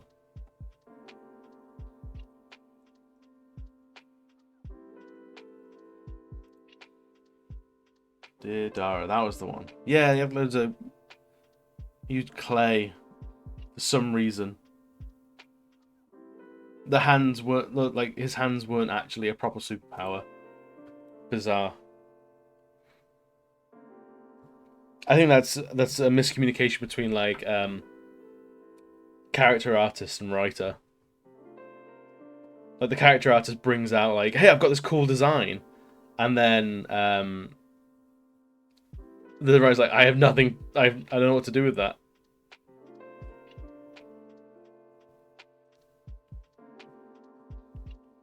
You've given me this character with these weird abilities. I don't know. Thanks, I guess.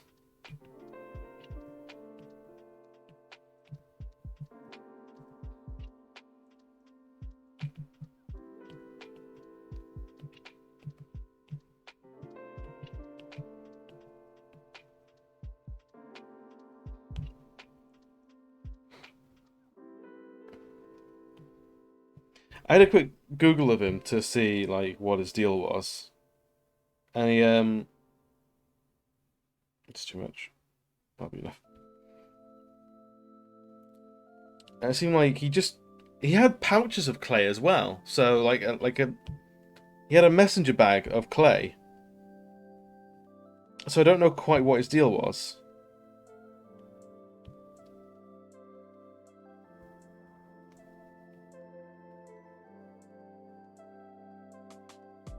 I'm sure there's some sort of sad backstory as to why he has hands or hand mouths.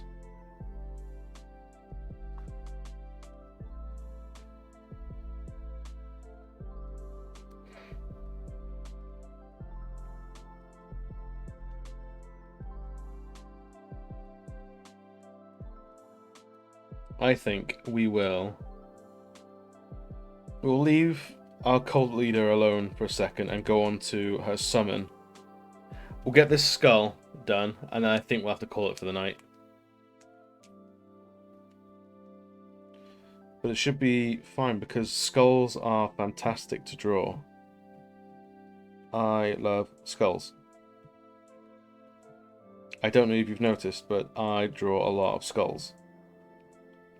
Because I'm an edgy boy, I never grew out of it.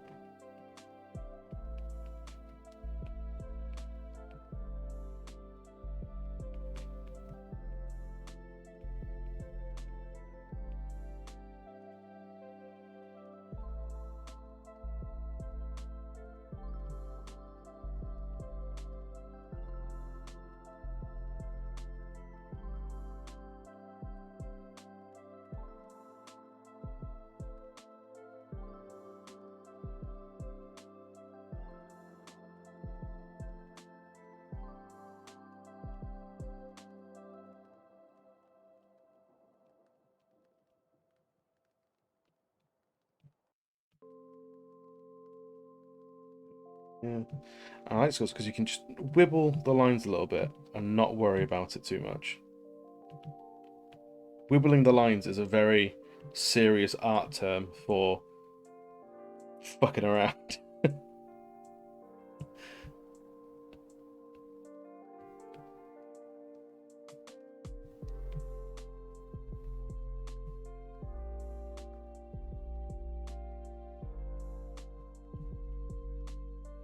Remember, guys, you're not a real artist until you've wibbled some lines.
So what I'm going to do for just a little more detail on this skull. Because it's quite a big one. It's very close to the camera. And get the first vertebrae done as well.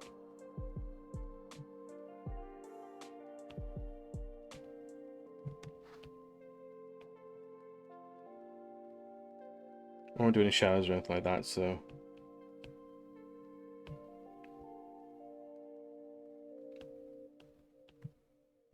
Just a little bit of texture here or there.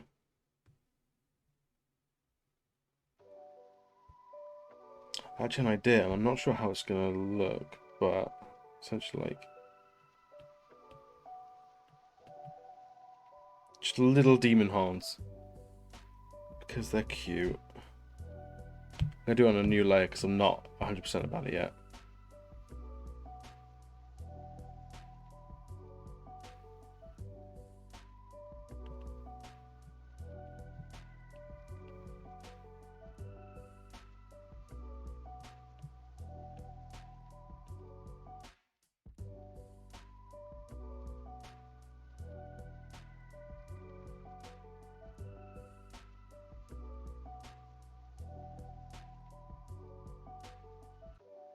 I like it. And I commit.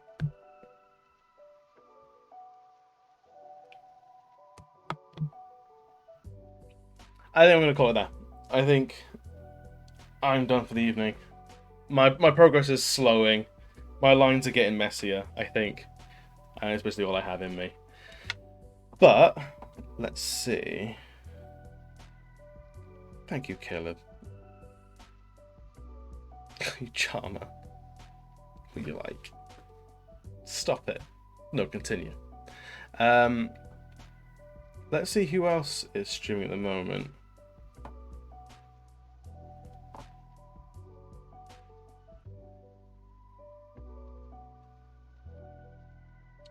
Let's do a cheeky little raid on What's at Wilbo. So Will's a super chill dude, talking non-stop D&D, wellness, and being good to people. So I think we will send you guys over to him.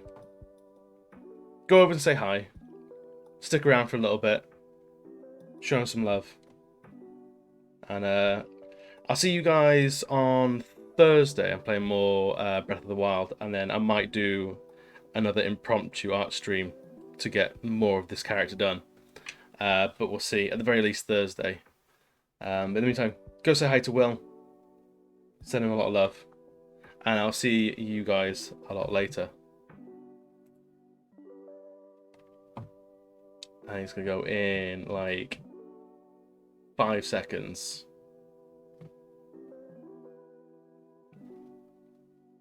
Read.